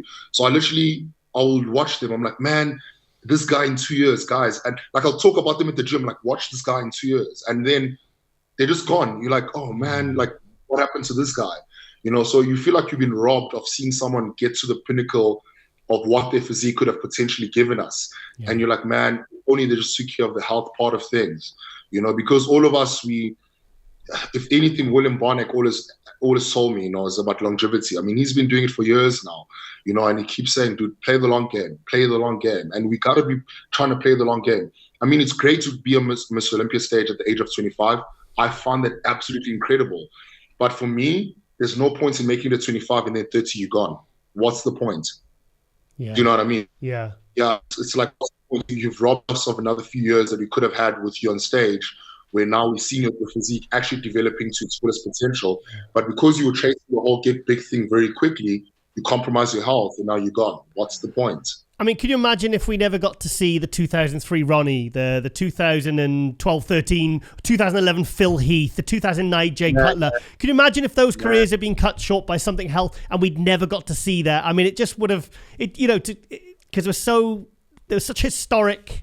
Do you know what I mean? And they took their bodies to such a level that was so impressive, and it was so like unforgettable. It'd be, like I said, it's just, I'm glad we kind of got onto the subject of health, because it's something I want to talk about with the younger guys. This is what I want to hear from you younger pros, you know? Absolutely. No, absolutely. It's important, man. It's absolutely important. And as I said, I'm a huge advocate. So when I say health, even mental health, I mean, we've lost guys through depression. I've been diagnosed with depression and anxiety. So I've been trying to handle that very, very beautifully. And again, I've got a team that does that. You know, I've got a sports psychologist, I've got a psychiatrist, So it's when I say health, I mean it holistically, because yes, you get guys, Luke, passed away because of mental issues, so when I talk health, I mean physical health, I mean mental health, I mean getting into a position where, things are working in synergy to make sure that you are putting your best foot forward. Yeah. A few years ago, I got an NLP coach, and it helped me massively. Just having someone to talk to for 2 hours every couple of weeks, just to really, 100%. just kind of unravel things and kind of make sure that I'm continually moving forward in all areas of my life. And it was a lot. I'll be honest, it was a lot of work. The first time I came out, I burst into tears. It was such a release. It was such a release. Yeah, it was heavy, man. Definitely is. Also just getting that champion mental aptitude of, I'm about to showcase my physique on an international platform. It could give you a certain level of anxiety, right? Yeah. And I literally have a sports psychologist who just genuinely deals with me doing the sport that I'm doing at this magnitude, or at this level, to ensure that my mental capacity can absorb all of it and just be able to handle it. Yeah. Even the come down from the show. Some people don't realize that there's an emotional come down off a show. Whether you win or lose, there is an emotional come down. So some people end up crashing on an emotional perspective. So those kind of things, man, they're absolutely important. Absolutely important. I did 14 shows, and after every single show, my whole life went to shit as soon as the show was done. I crashed completely. I didn't PCT properly. I just didn't. I was so regimented, and then there was just nothing. And it was like, I would sometimes just carry on dieting just to keep the structure. Right? Well, it's important. It's absolutely important. Things as small as, some people might even find them, as I said, trivial. I look at people's lives because I love people in terms of, human behavior. So I look at certain people's life and I'm like, oh man, this kind of makes sense in what they're doing. Like, for example, people haven't actually properly noticed, but have you ever noticed how Brendan Curry, every time he wins a show, he goes on holiday with his family? Yeah. I really think it's this mental come down. It's the whole thing of, I've been on prep, I've been away from my family, preparing my physique, and now I'm in a position where I can actually do an emotional come down and be a family man. People use certain gauges and certain weapons to articulate their come down. Like, for example, what I do. So I live in a different city with my family, right? Where my mom and my sister and my siblings are. So what I normally do as my come down, I never fly back into Joburg. So when I book my flights, I always fly back into the city where they are. Okay. And for 2 days, all I do, I switch off social media and I literally just chill with my family. For me, it's my emotional come down from a show, whether I've played well or I didn't play well, because you just need that mental, I call it an emotional dump. You're taking an emotional dump to just, and then, and come back into Joburg, because for me, Joburg is a working city where now I come back to my team. I'm like, okay, cool, guys. I did a show a few days ago where we are, you know what I mean?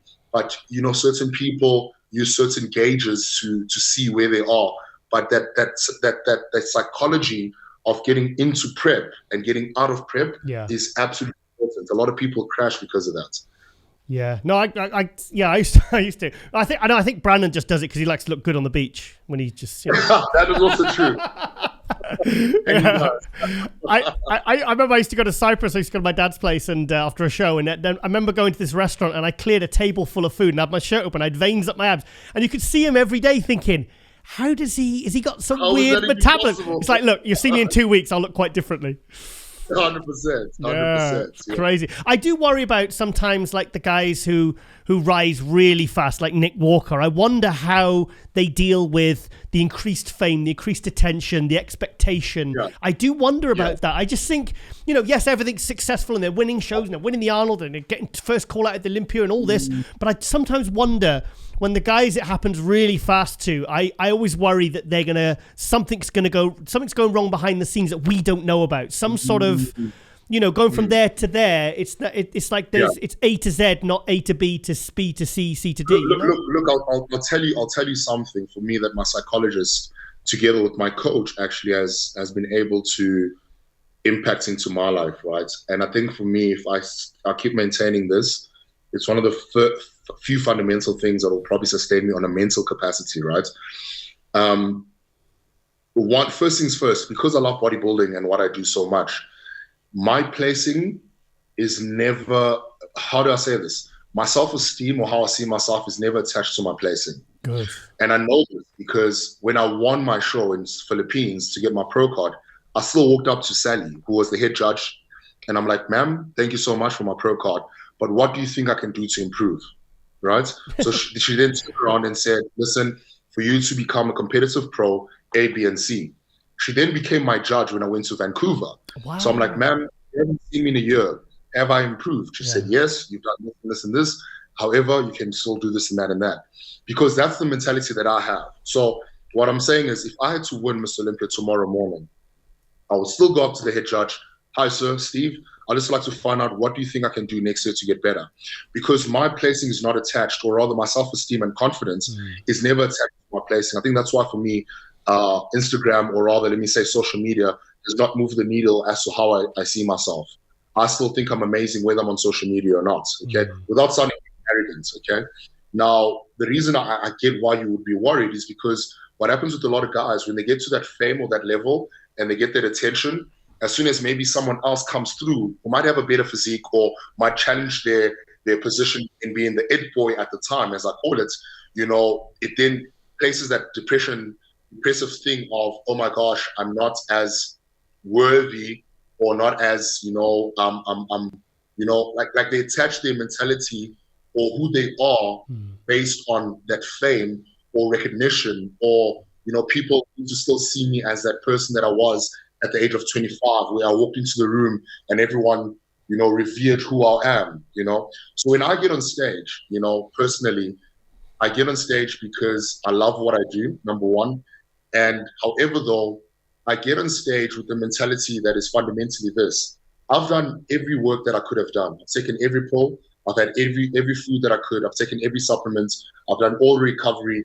There's absolutely nothing else that I could do standing on that stage that could alter my placing, right? So which means if there's another guy that wins, this means he was better than me.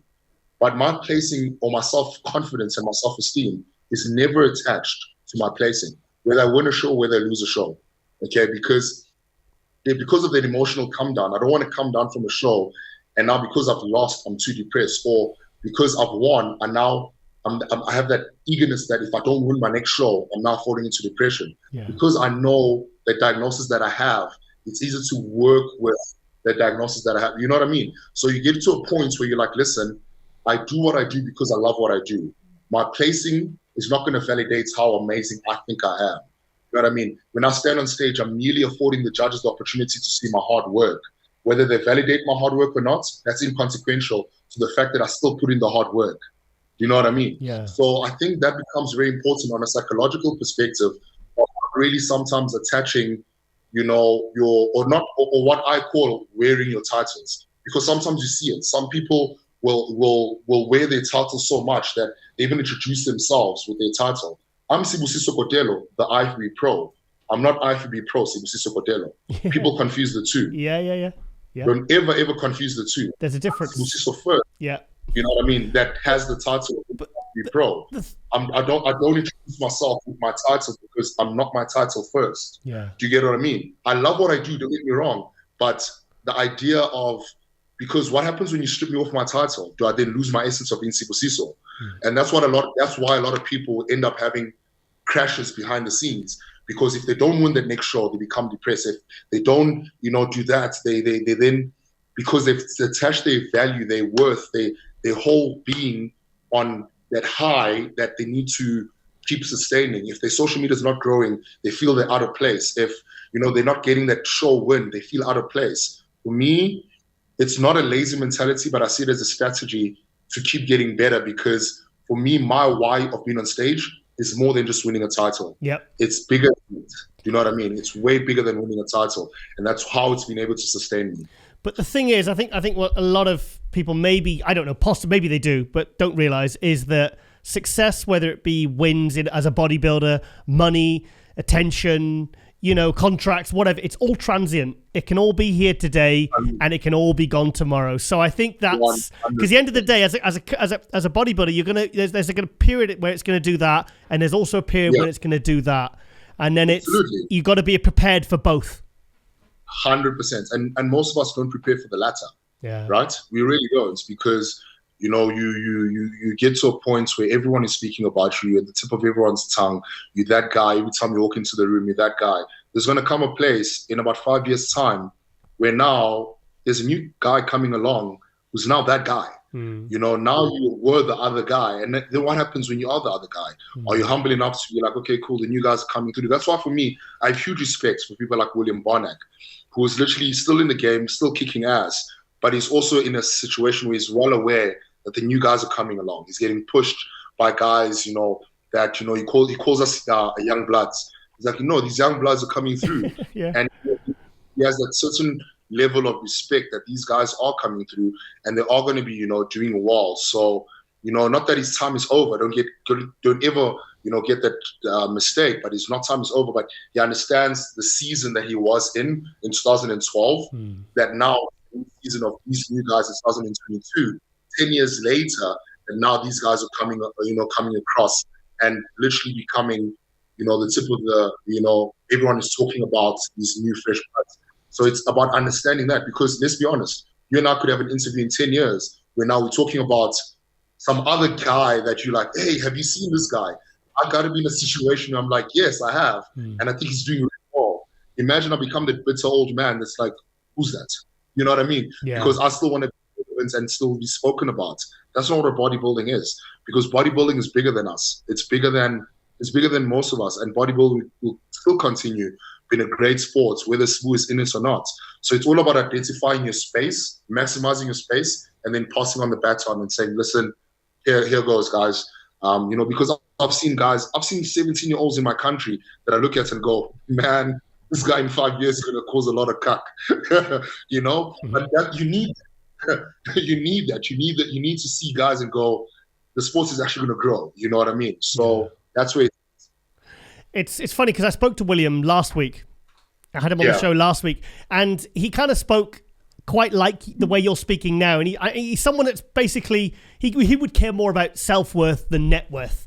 Like he said, I wasn't there to, you know, like he won Boston, and he said, I wasn't bothered about the money, and I could have done more shows. He said, but I don't want to take, I was there for the qualification. He says, and I give him the truck to my mum. You know, this is a guy that's really like, he's about the pursuit. He's about the chase, the challenge, you know, and it's not about, like, he says, if someone talks negative about me or this or that on exposure, he says, I don't lose sleep over it, you know, and that's probably why he's still going strong and he's still able to maintain this level of excellence.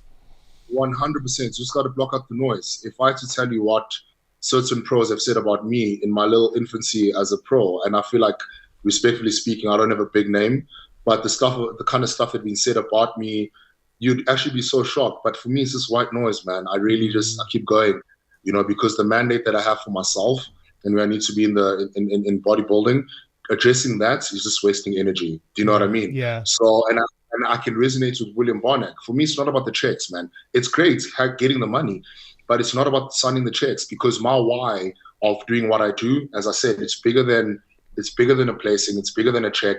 Man. My why is, it's just, my why is going to make sense. Give me another 2 or 3 years. My why of being on stage is absolutely going to make sense to a lot of people, but it's bigger than signing a check, man. It's way bigger than that. Do you know, I was just thinking as you were talking then, I was actually imagining you and Phil Heath on a screen together and me hosting it and you two talking, because I think I would just have to, I did Ronnie Coleman and Sean Ray the other week. I put it on Ronnie's channel and I just really held back and I just let them kind of interact. I think you're on a kind of intellectual level and of a sort of, intellectual level that kind of like Phil Heath is on. I think you two could have some really good conversations. Seriously, I see similarities. I would really love to. I mean, look, I actually was going to get an opportunity to meet him, but when I was in LA with Sean Roden, because remember I was on Jay Cutler's channel. Okay. Obviously, he was on the other side of the country. I'd really love to speak to him, because to a certain extent, I resonate with his mentality, in the sense that, you know, he's been pegged as being one of the most arrogant Mr. Olympias ever, and I don't see that. He's right? not. I really see a guy who's put a mark in bodybuilding. He's made a name for himself and has every single right to be the man that he thinks he is. That's how I see Phil Heath. You know, I really think he has the mental aptitude of being able to take whatever's said to him, internalize it, and use it as fuel to just keep getting better. You know what I mean? Like, I really do resonate with a lot of what he believes in. So I really would be honored to actually be on the same platform as Phil Heath's. So honestly, it would be something I'd be really engrossed in, because I think you two just talking to each other would be amazing. Even if it was just filmed and it was just, somewhere else. If you get the opportunity, I tell you what, that would be an amazing conversation. Because yeah. So you're 6 weeks out then, mate. Are you going to do any other shows? Have you got any other shows planned, like Indy or the New York Pro, or is it just? Absolutely. Look, I'm also one person, as I said, because I'm a recluse and introvert. I don't like really announcing shows and being pompous about it. But the shows that I do, I really am interested in doing.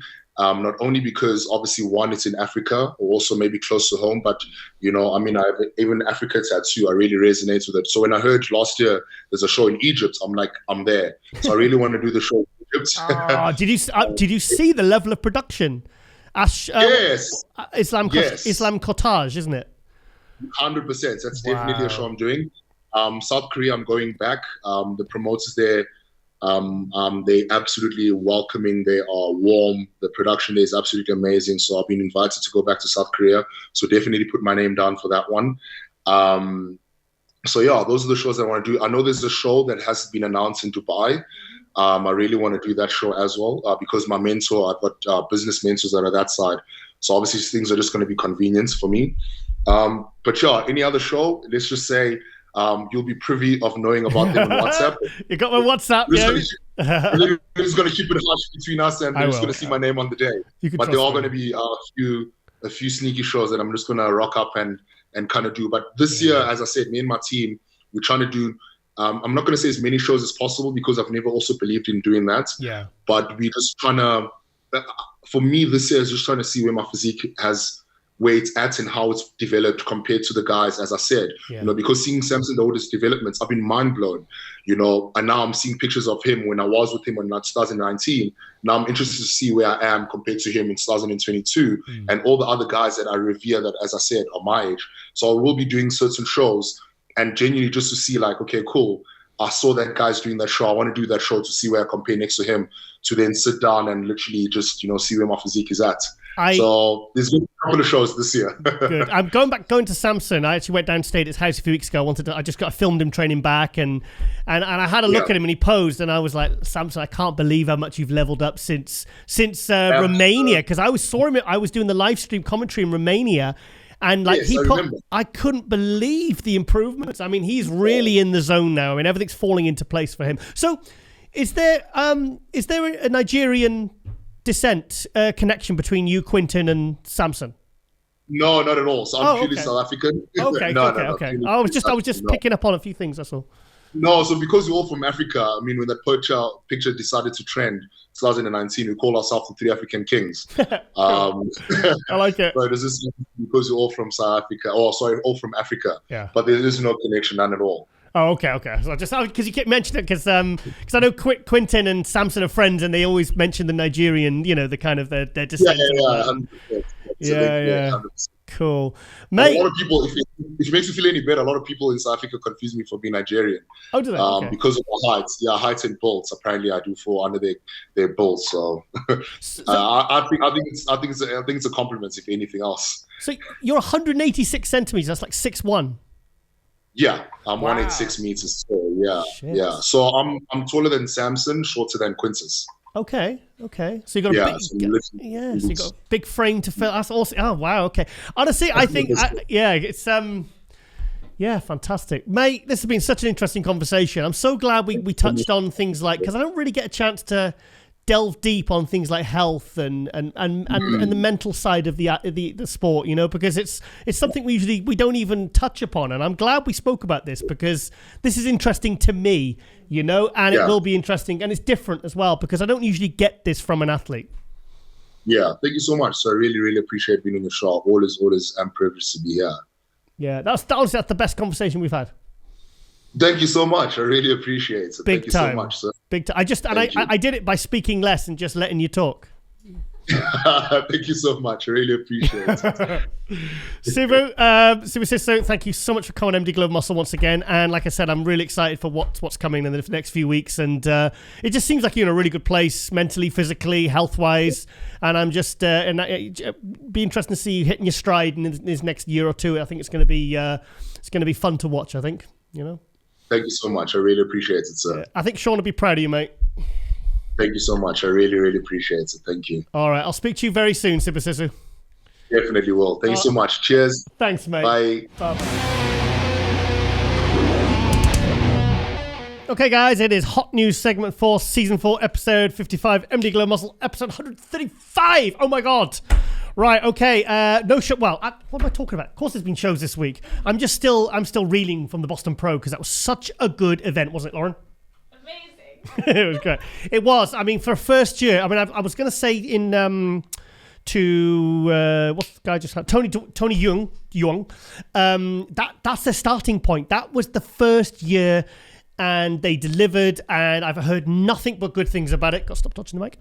And really, really, fantastic job, guys.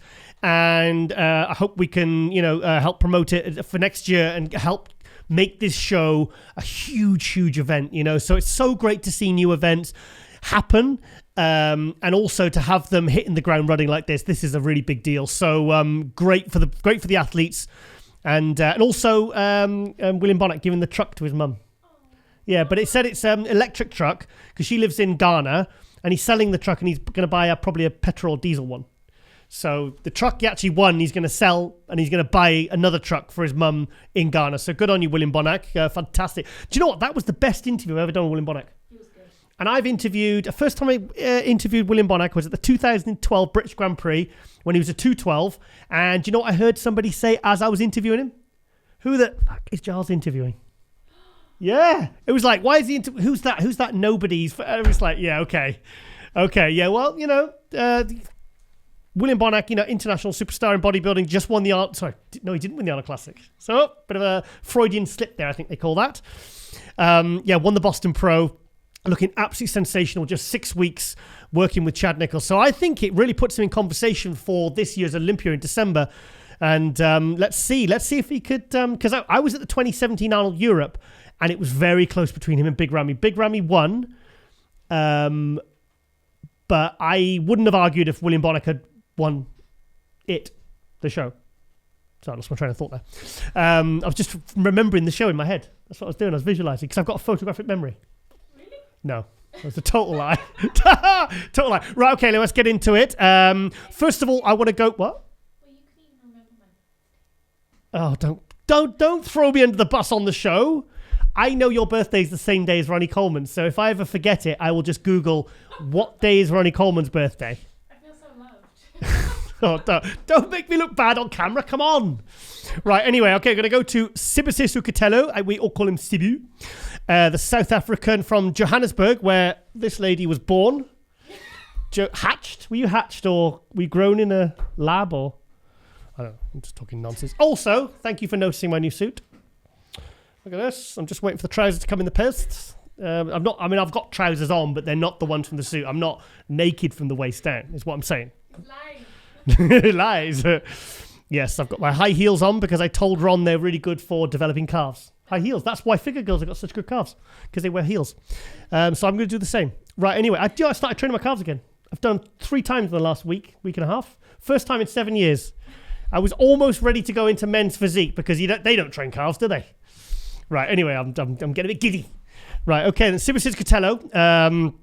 As you've watched in that interview, that was an absolute... Do you know what? That is one of my favourite interviews in season 4. That's 55 episodes. That's a lot of athletes, averaging 3-4 athletes. So that was one of my favourite. Anyway, I'm rambling on here. Let's get straight into it. He is doing the Arnold South America, and this was the latest progress video. There you go. He's good, isn't he? Let's put some sound on it. Oh, music. No, we don't music. So there you go. This is what he's looking like at... My God, he really does have sports massage therapist, chiropractor, meal prep mama, strength and conditioning coach. This guy, as you've heard in the interview we've just done, I mean, he has a team of people. And You know, sorry? His coach is called Jack Lotte. And his coach is called Jack Lotte. And Lauren's trying to find out before we start filming to see if he's a relative. I'm sure he looks good, doesn't he? He looks very good. I mean, how many weeks out is that now? 7. How do you know that? Because I think I read the post. Where you read the post? I don't see anything there. About 10 minutes. Right, fine, a few. Okay. But anyway, we don't want words. We want to see how he looks. Yes. Yeah, he looks very good. He's just one of those guys. He's 30 years old. He turned pro at the 2018 Sean Roden Classic in the Philippines. Turned pro there. Last time he competed was in 2019. Hasn't competed in 2020 or 2021. And so we're very, very eager to see, very anxious to see the improvements he's made, because I really do rate this guy. I think he's got huge potential. And as you saw in that interview, and you heard in that interview, he really is. He's very switched on, and that's kind of the guys we want to see do really, really well. Is that wrong? The sensible guys. No, but I mean, how he talked about health and everything he does to be the best version, the best athlete he can possibly be. So I'm really rooting for Sibusiso to take a big step up, you know. And he said he's very motivated by what Samson Dauda. I see Samson Dauda. You say potato, I say tomato. Sorry. His legs are awesome. Look at that. Huge quads. I mean, they're almost... He wants to calm them down a bit, because I tell you what, I want to see him in like Sean Roden 2018 Olympia condition, because I think they've got quite similar structures, similar shape. And he's 6'1", he's 186 centimeters. I've been measured at 183 and 185. So I'm either 6 foot or 6'1". I'm not 6'1" though. No, so he is taller than me.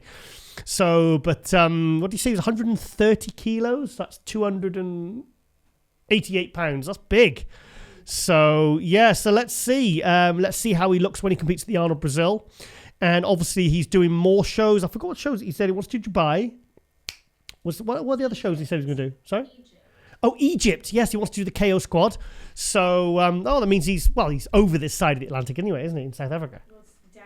I know, but it's on this side of the Atlantic, not like America. Atlantic, and then you've got Europe and Africa and Plus it's only like and Egypt. What? A 2 hours difference. I don't think there's much of a time difference. Okay, but look at his shoulder width. Anyway, back to Sibusiso. Yeah, I mean, this is the latest progress video. So yeah, so we're really, really excited to see what he's bringing. This is a nice shot. I wonder when this was taken. My coach said Africa is coming. My name's is Sibusiso Kotelo, known as the Kid Prodigy, and I'm forged by Africa. So very, very proud of his African roots.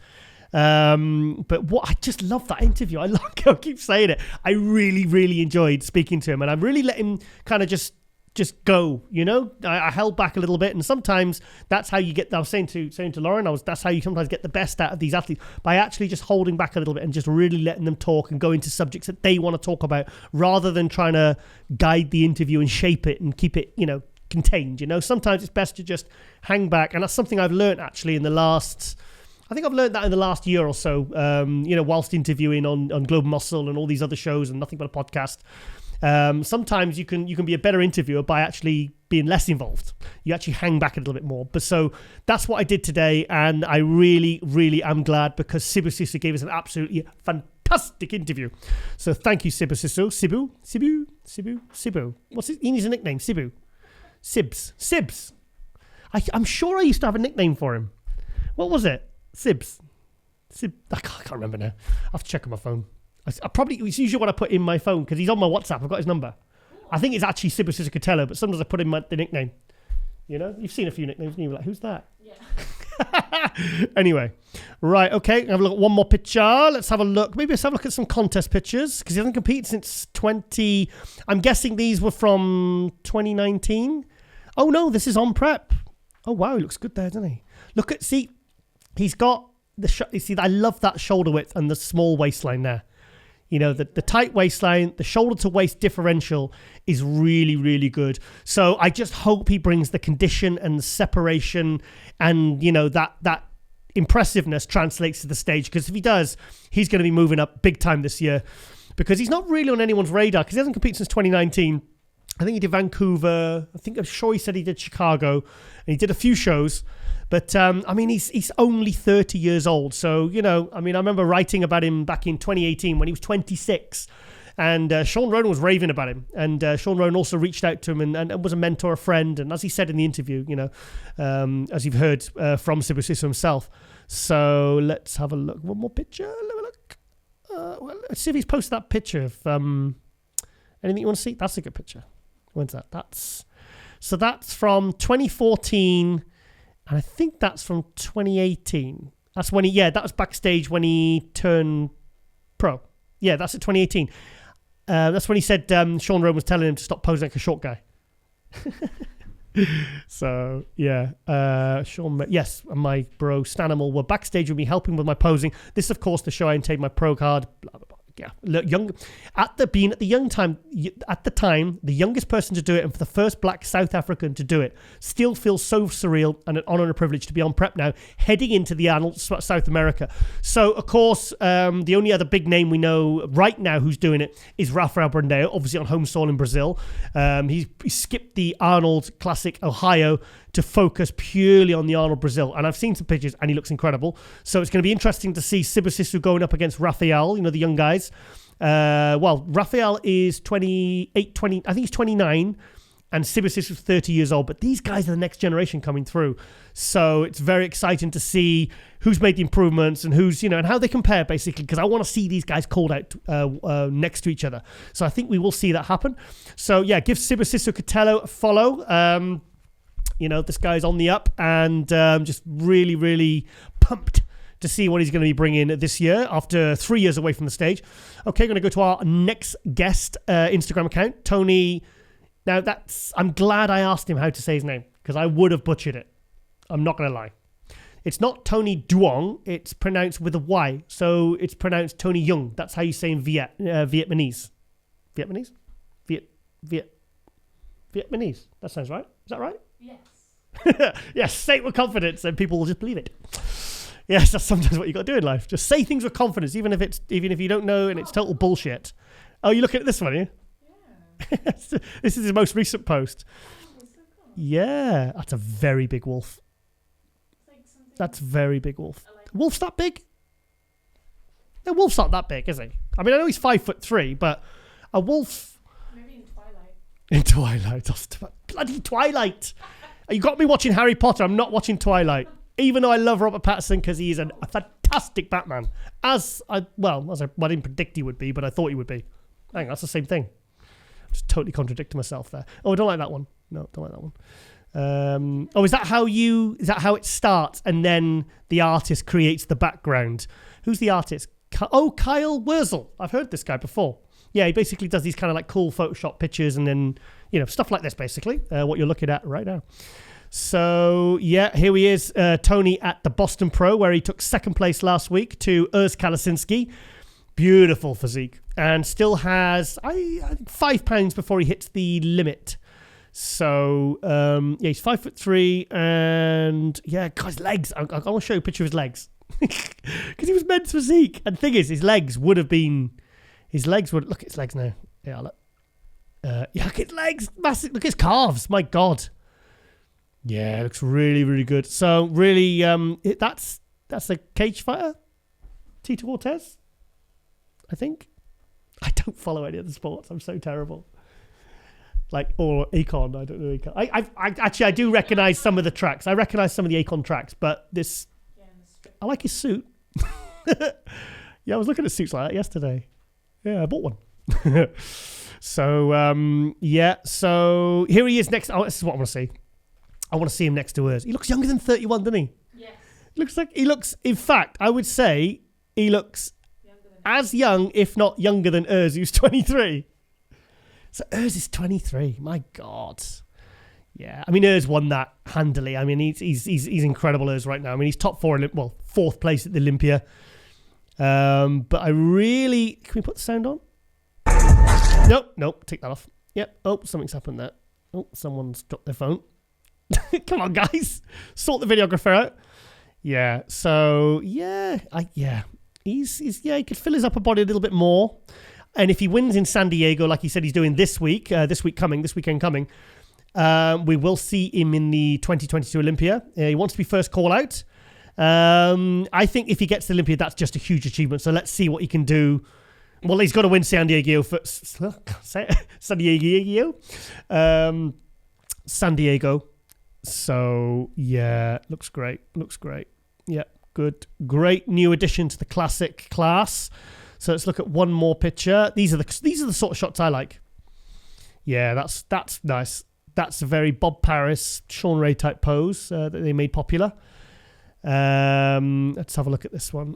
This was the pre-judging. God, his legs are incredible. Can you imagine putting board shorts on them and covering them up? That's criminal, isn't it? It's criminal. So I'm so glad he's found his rightful place in the classic class. And I tell you what, 2, 3, 4 years, he'd be a fantastic 212. If he keeps growing, I think he will end up in the 212. And but because oh wow, I tell you what, he wouldn't get blown away in a 212 class, in a 212 show at all. The legs are outstanding. A lot of the Asian guys, if you notice, like the Koreans. I mean, I've never seen a Korean bodybuilder. They're usually 212s as well because usually they're a little bit shorter in height. They never have bad legs and they've always got amazing calves. Absolutely amazing calves. So let's have a look more. Oh, look at that. Yeah, very aesthetic. I love the midsection. Yeah, everything. I like the crisp conditioning. Yeah, cheekbones you could light a match on. Come here, mate. Here you go. Light up a cigarette if I smoked. Yeah. I think if that 4 or 5 pounds needs to go anywhere, it needs to go in the upper body because then he'll be. I mean, he's got beautiful proportions, but if it's going to go anywhere, it needs to go on that upper body. So, but these guys, they can improve so fast, Yeah, that's nice. Yeah, love it. I've not actually seen his pose routine yet. I didn't see the finals of the Boston live stream. I was in bed. So yeah. What? What's so funny? So I like this shot. This is the one that stood out. Yeah, look at that. Is this is that what? Oh, it's a Walt Whitman shot. Yeah, he's a good photographer. See, that's how the watermark signature should be. Not that big, but that's another story. So yeah, I looked at this one. Yeah, we looked at that one. Do we look at that one? Do we? No. These are Walt Whitmans. They're fantastic. Yeah, this was one hell of a statement there. Tony Duong, Kyle, sheesh, unreal.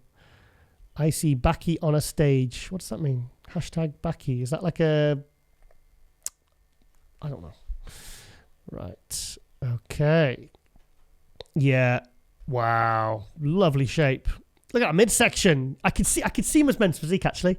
I can imagine him a bit smaller. He looks like men's physique, doesn't he? I mean, the shoulders and arms now as a classic are too big, really. But that guy's men's physique. Is that...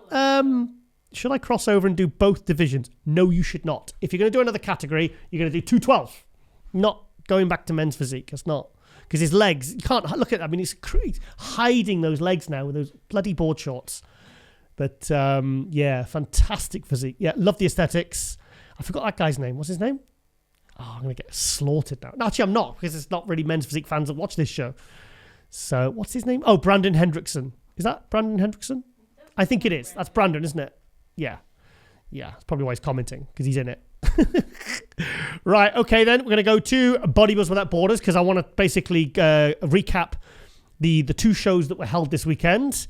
One was the Q8 Classic, which was actually on Friday, and was won by Urs Kalasinski. So that's 2 wins he's got now. 2 wins. Yeah, Boston and the Q8.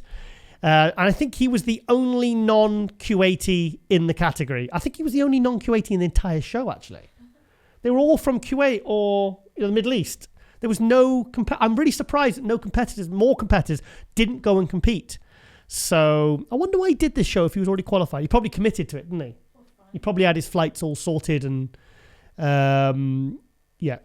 Congratulations to the Miracle Bear for winning Q8 Classic.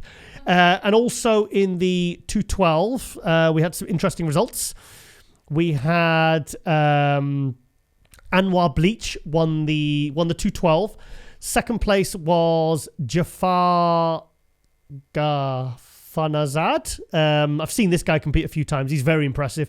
And third place was Nasser Syed, who I think his name sometimes on the competitor list is Nasser Mohammed.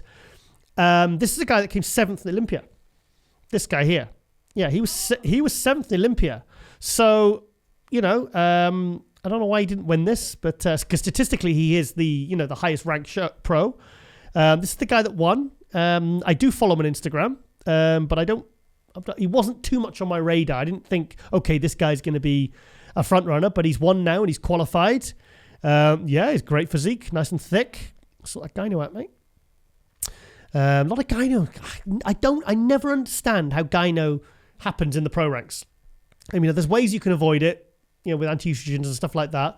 And I just think if it happens as a pro, you need to get it operated on or treated instantly. Because I think it's only a matter of time before if it gets worse, they will start marking athletes down for it. And you don't want to come in at your absolute best and lose a show because of the gyno, because who knows, maybe if William Bonac hadn't had that bit of gyno, maybe he would have won the Arnold Classic. So, little things like that when it's close and they're looking for flaws and they see a flaw like that, something that could be avoided, then that needs to be addressed. That needs to be addressed, basically. But this guy, Anwar, looks absolutely terrific. So he is in the 2022 Olympia. So big congratulations to Anwar. And what else? Who? This guy. Yes. Oh, yeah, this is the guy that won. Is he British? I think so, but he just won his pro card. Yeah, he just won his pro card at the Kuwaiti Classic, obviously the amateur event. Let's have a look at the pictures and then I'll go onto his Instagram account. Looks good. Let's have a look. I saw this. I don't know him. I wasn't aware of him, but he looks good. Yeah, he could be a good pro. He looks tall, looks heavy.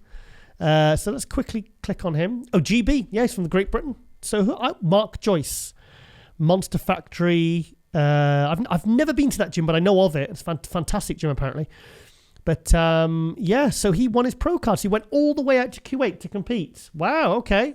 And this is a guy I've never seen, and he's on UK soil. So I don't even recognize him. I don't recognize this guy.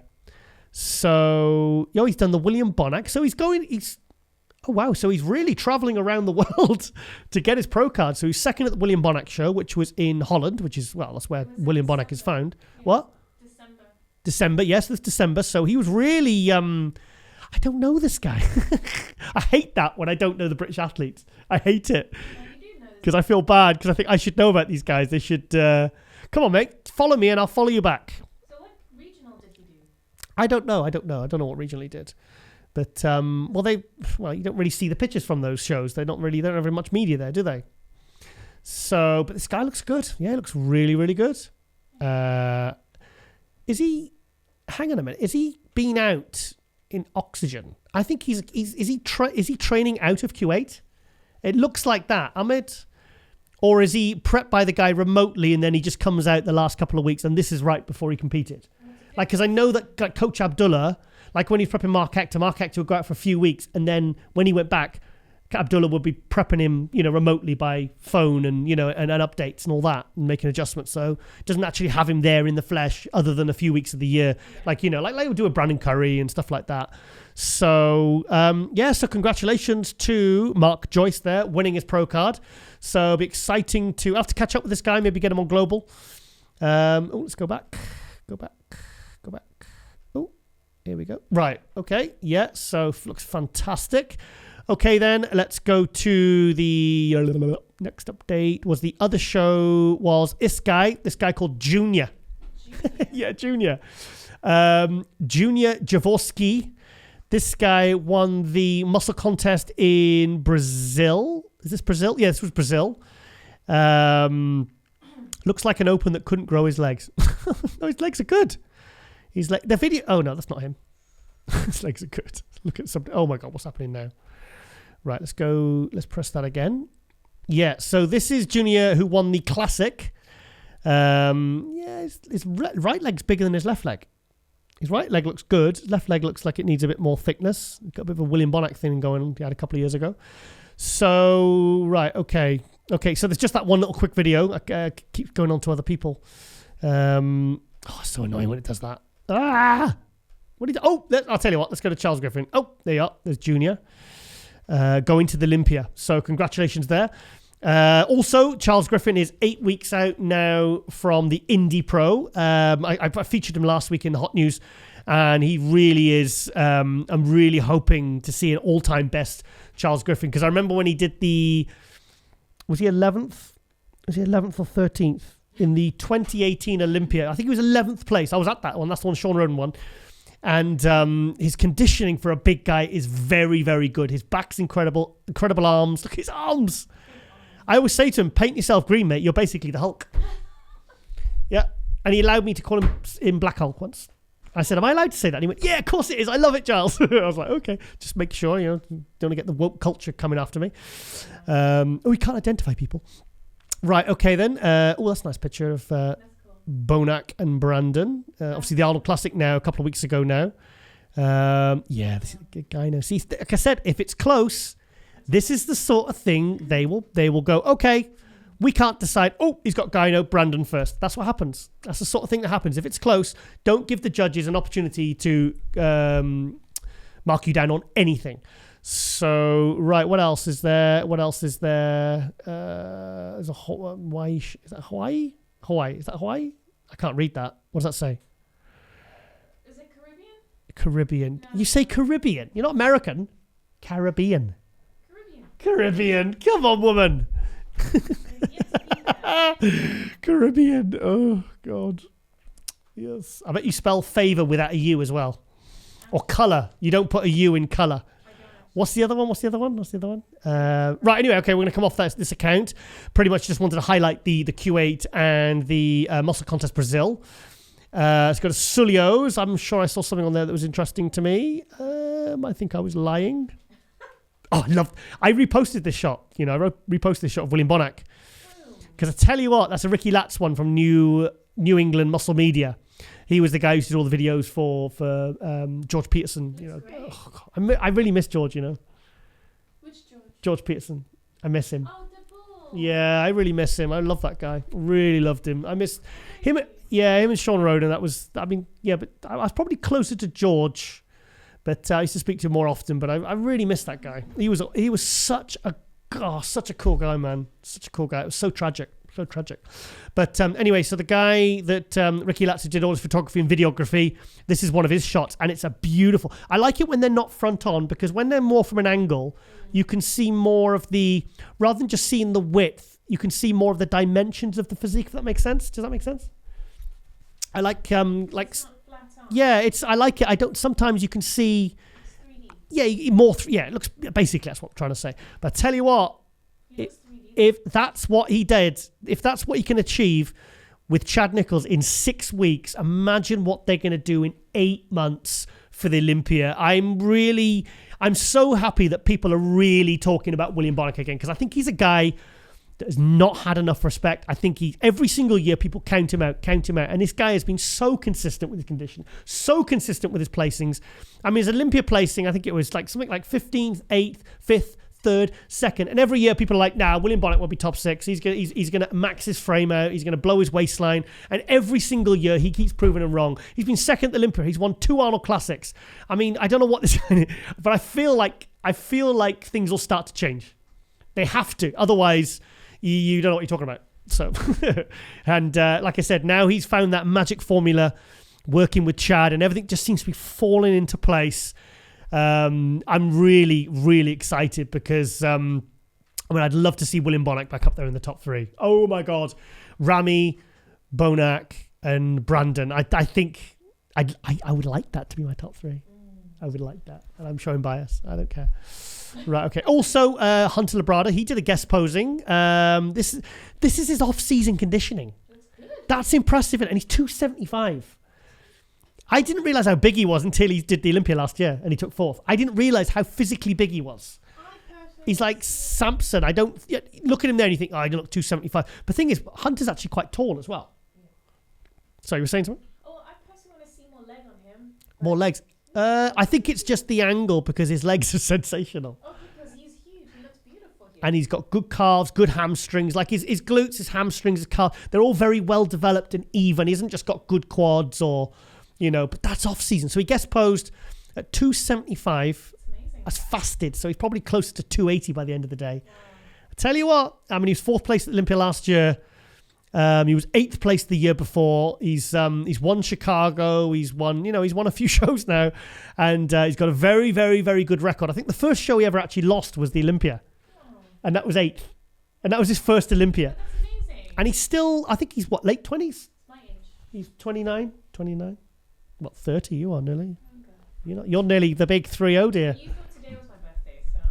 Shh, don't. Right, fired. Come back. Right. Oh, also I want to show this guy, William Martins. So I really want to get on MD Globe Muscle this show. This is the Brazilian guy that did very well last year. Got a couple of top 3s. He got top 3 at Portugal. That was one of the shows he got top 3 at. But I think keep an eye on this guy. I think he's going to be dangerous this year. I think he's really starting to hit his stride now, and I think he's going to be. Is he doing? Oh, he's doing Indy Pro. Oh, and he's doing the Arnold He's doing the Arnold Brazil. I tell you what, if Rafael does not bring his best, here's a guy that could take out someone like Rafael. Statistically, Rafael is higher up, but it's only because he's been around longer. Rafael's been around since 2017. This guy kind of just basically hit the pro ranks last year, and took some top 3 placings. So William Martins, I'm telling you, keep an eye out for this guy. He is going to be dangerous. Do you know what he reminds? He reminds me of Dennis Wolf. Same kind of structure, and I don't think photos really show how big he is. I think he's going to be one of these guys that's an absolute monster on stage. So anyway, right, okay, then I'm going to go to NPC Sweden because we are just 2-3 weeks away. And we are doing the live stream. Yay. There's you. Laura, why are you bigger than me? Why are you more prominent than me? And what's this guy looking at? Anyway, yeah. Do you know what? Did I say this on camera? Did I say it looks like an action? It looks like a Bollywood action film. If you change the font and put some like film title and put our names underneath, it would look like a Bollywood action movie, doesn't it? Am I allowed to say that? Oh, well, I've said it. It does. Cool. Yeah. It does. Do you know what? Do you think we should become Bollywood action stars? Kai Green's done it. Kai Green's done it. Why not? We could be a big I'll do it. If you pay me and keep me in Nando's whilst I'm there, whilst we're filming, I'm good. God, I look so much different with the tan. And that's before my beard went grey. Anyway, so yeah, we are going to be guests of Gasp. October. Yeah, I'm here, guys. Where's the show? It was for 6 months ago, mate. April 16th and 17th. We're flying on the 15th, fly back on the 19th. So very, very looking forward to that. And a few of the American Gasp, let's just say the team members are going to be there in attendance. So we're going to be, it's going to be nice to spend some time with the Gasp team and also meet all the Swedish bodybuilding fans. And I hope we do. Also, Ashkan, I was on his podcast. What was the name of it? Tingra. Because it reminded me of Tiger. Hang on, where is it? Tingra. Yeah, Tingra. It was on Spotify with him and Frederick. It was like episode 155 or something. They've been doing it for a few years. Yeah, it was good. It's good fun. Yeah, just sat chatting about bodybuilding. You know me, I can do that, no problem at all. When was that photo taken? In February. Oh, in February. Okay, well, it's more recent than mine. Yeah. Okay. Well, yes. Anyway, so yeah, NPC Sweden. So we are really looking forward to this one. So an amateur show with obviously pro qualifier, pro card. What do they call it? Pro qualifier. No, pro qualifier is the pro show. This is a pro. This is a pro qualifier. Oh, it is a pro qualifier because you can qualify by getting your pro card. So there's an NPC regional. NPC regional. We have the pro qualifier the next day, which is the Grand Prix. Okay, right. Okay, we kind of need to know this. So yeah. So anyway, yeah. So we're really excited. So so we'll be in Sweden in a few weeks. Yay! Right. Okay, I'm going to go to the Arnold Brazil because I want to find out because this is really the next big event that's going to be happening. Then we've got the Indy Pro. I think the Indy Pro will be 1 or 2 weeks afterwards. I'll have to go and check. As of course we know, we have Rafael Brandao. So what? Rafael Brandao, Sibusiso Kotelo. We have William Martins, and I'm interested to see who else starts throwing their hat into the ring as the show gets closer. So, yeah. Arnold was amazing, wasn't he? God. You've ever seen Pumping Iron? Yes. Oh, you have? It's good, isn't it? Yeah. I love that film as a kid. the second I one watched too. it so many times. The second one. The ladies. Oh, I've never watched that. Rachel I've never Grey, watched Pumping Iron 2 with the You women. get to see all the like The what? like Glenda Portuguese. And Yeah. Anyway, and Total Rebuild when he made the comeback in 1980. The comeback one. That's really good as well. So anyway, digressing about Arnold here. So yes, really, there's not much because I really wanted to come on here to see who was doing the show, but we'll talk more about that as the event gets closer. So God, I really hope it's a really good lineup because I don't like it. The Arnold Classic in the USA is always a very, very good event, but I like to see all the other Arnold Classics really well attended because. Sorry, Gladys, not Glenda. Gladys Portuguese. Yeah. She married Jean-Claude Van Damme. I know. Yeah. Anyway. Sorry. That's what I'm talking about. Yeah. And also, finally, I want to give a little bit of credit to Urs Kalasinski, still 23 years old. I'm sure he's been 23 for a while now. Yeah, I'm sure he's probably one of these guys like me who stays 35 for 10 years. Right. Okay. Really, that's all he's posted from the Q8 Classic, but he's had 2 wins there at the Boston Pro and the Q8 Classic. So 2 wins in 2 weeks. So I imagine he's going to be shutting it down now for the Olympia because he's still, I think, hang on a minute, he had £10 and he put on 3 or 4. So he's still got 6.5 pounds before he reaches the limit for his height. So I hope he shuts it down, goes into a really good off season and puts on maybe a couple of pounds, maybe in the arms and the upper body, because his lower body, I think, is one of the best in the world right now. I think in terms of conditioning and development and quality, his lower body is world class. It's incredible. It's like, it looks good next to Chris Bumstead. But I feel like couple more pounds in the upper body, a bit fuller arms, then I think he could be, well, he was 4th place at the Olympia last year. So he is a guy that could be top 3, and many people, and I tell you what, he's probably got one of the fastest growing fan bases in bodybuilding right now. Ron was telling me last week on the intro saying that this guy's, so it's great to see these young guys getting the support, getting the fan base, and the thing is, he's a nice kid as well. So it's nice to see all these good things happening for him.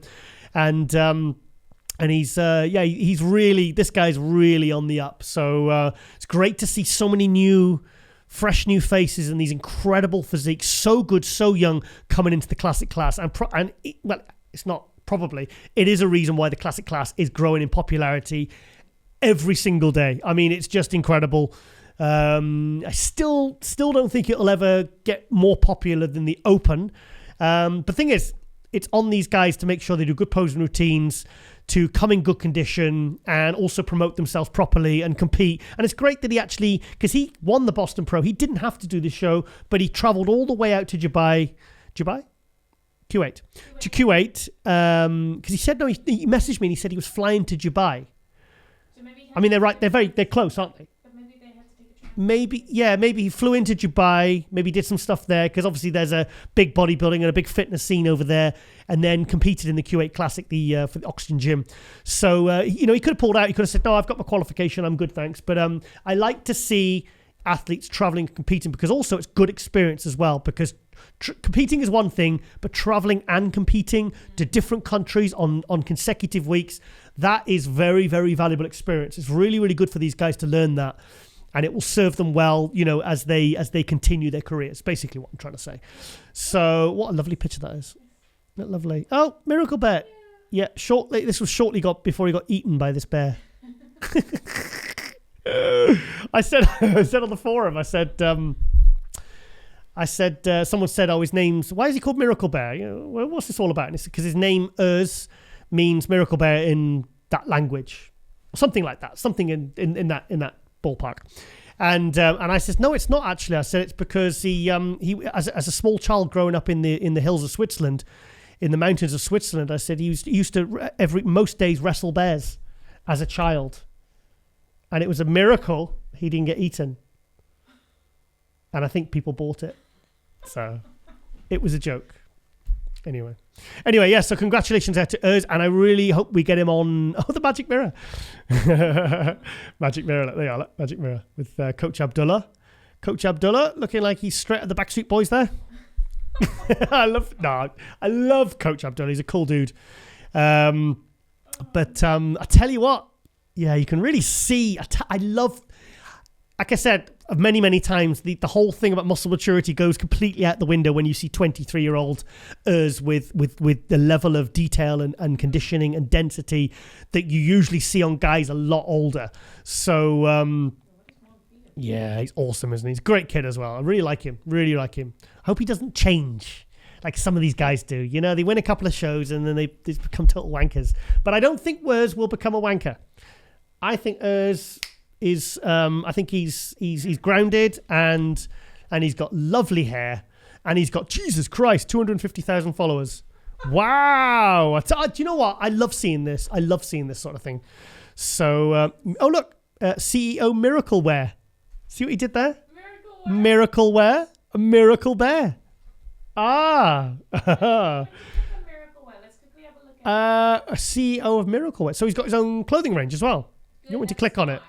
Oh, nice. Miracle Wear, Miracle Bear. I like that. I like that. You know I like a good play on words, dear. You know I do. You know I do. I'm not a lyrical gangster. No, not that. I'm a poet. No, I don't know. Sorry. It was in my head, but I couldn't get it out in time. Sorry. It just sounds like I'm rambling. Right. Okay then. So he's got his own clothing brand as well. So, 23 and he's already this switched on with business, with his life, with his bodybuilding career. I tell you what, how could you not root for someone like Urs Kalasinski? What are you looking confused? just something. Crew necks on sale. Crew necks? The Miracle Bear. He's got, love that. Look at that logo. That's cool. That's smart. It's a very different kind of name, and it's very cool that it actually means something as well.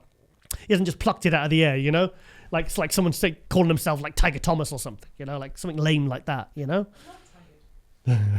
Charles Tiger Media, check it out, new YouTube channel. Right, okay then, guys. Also, we do the new issue of MD out very, very soon. So looking forward to seeing that. I don't know what I've got in that one. Sometimes I don't know until I get it. Okay, guys. I hope you've enjoyed this episode. Thank you so much for watching, and make sure you hit the notification bell, like, share, and subscribe, so you can get all the latest MD content. So we appreciate the support, we really do. So okay then, guys. Thank you for watching. Thank you for supporting, and ladies and gentlemen, we are out.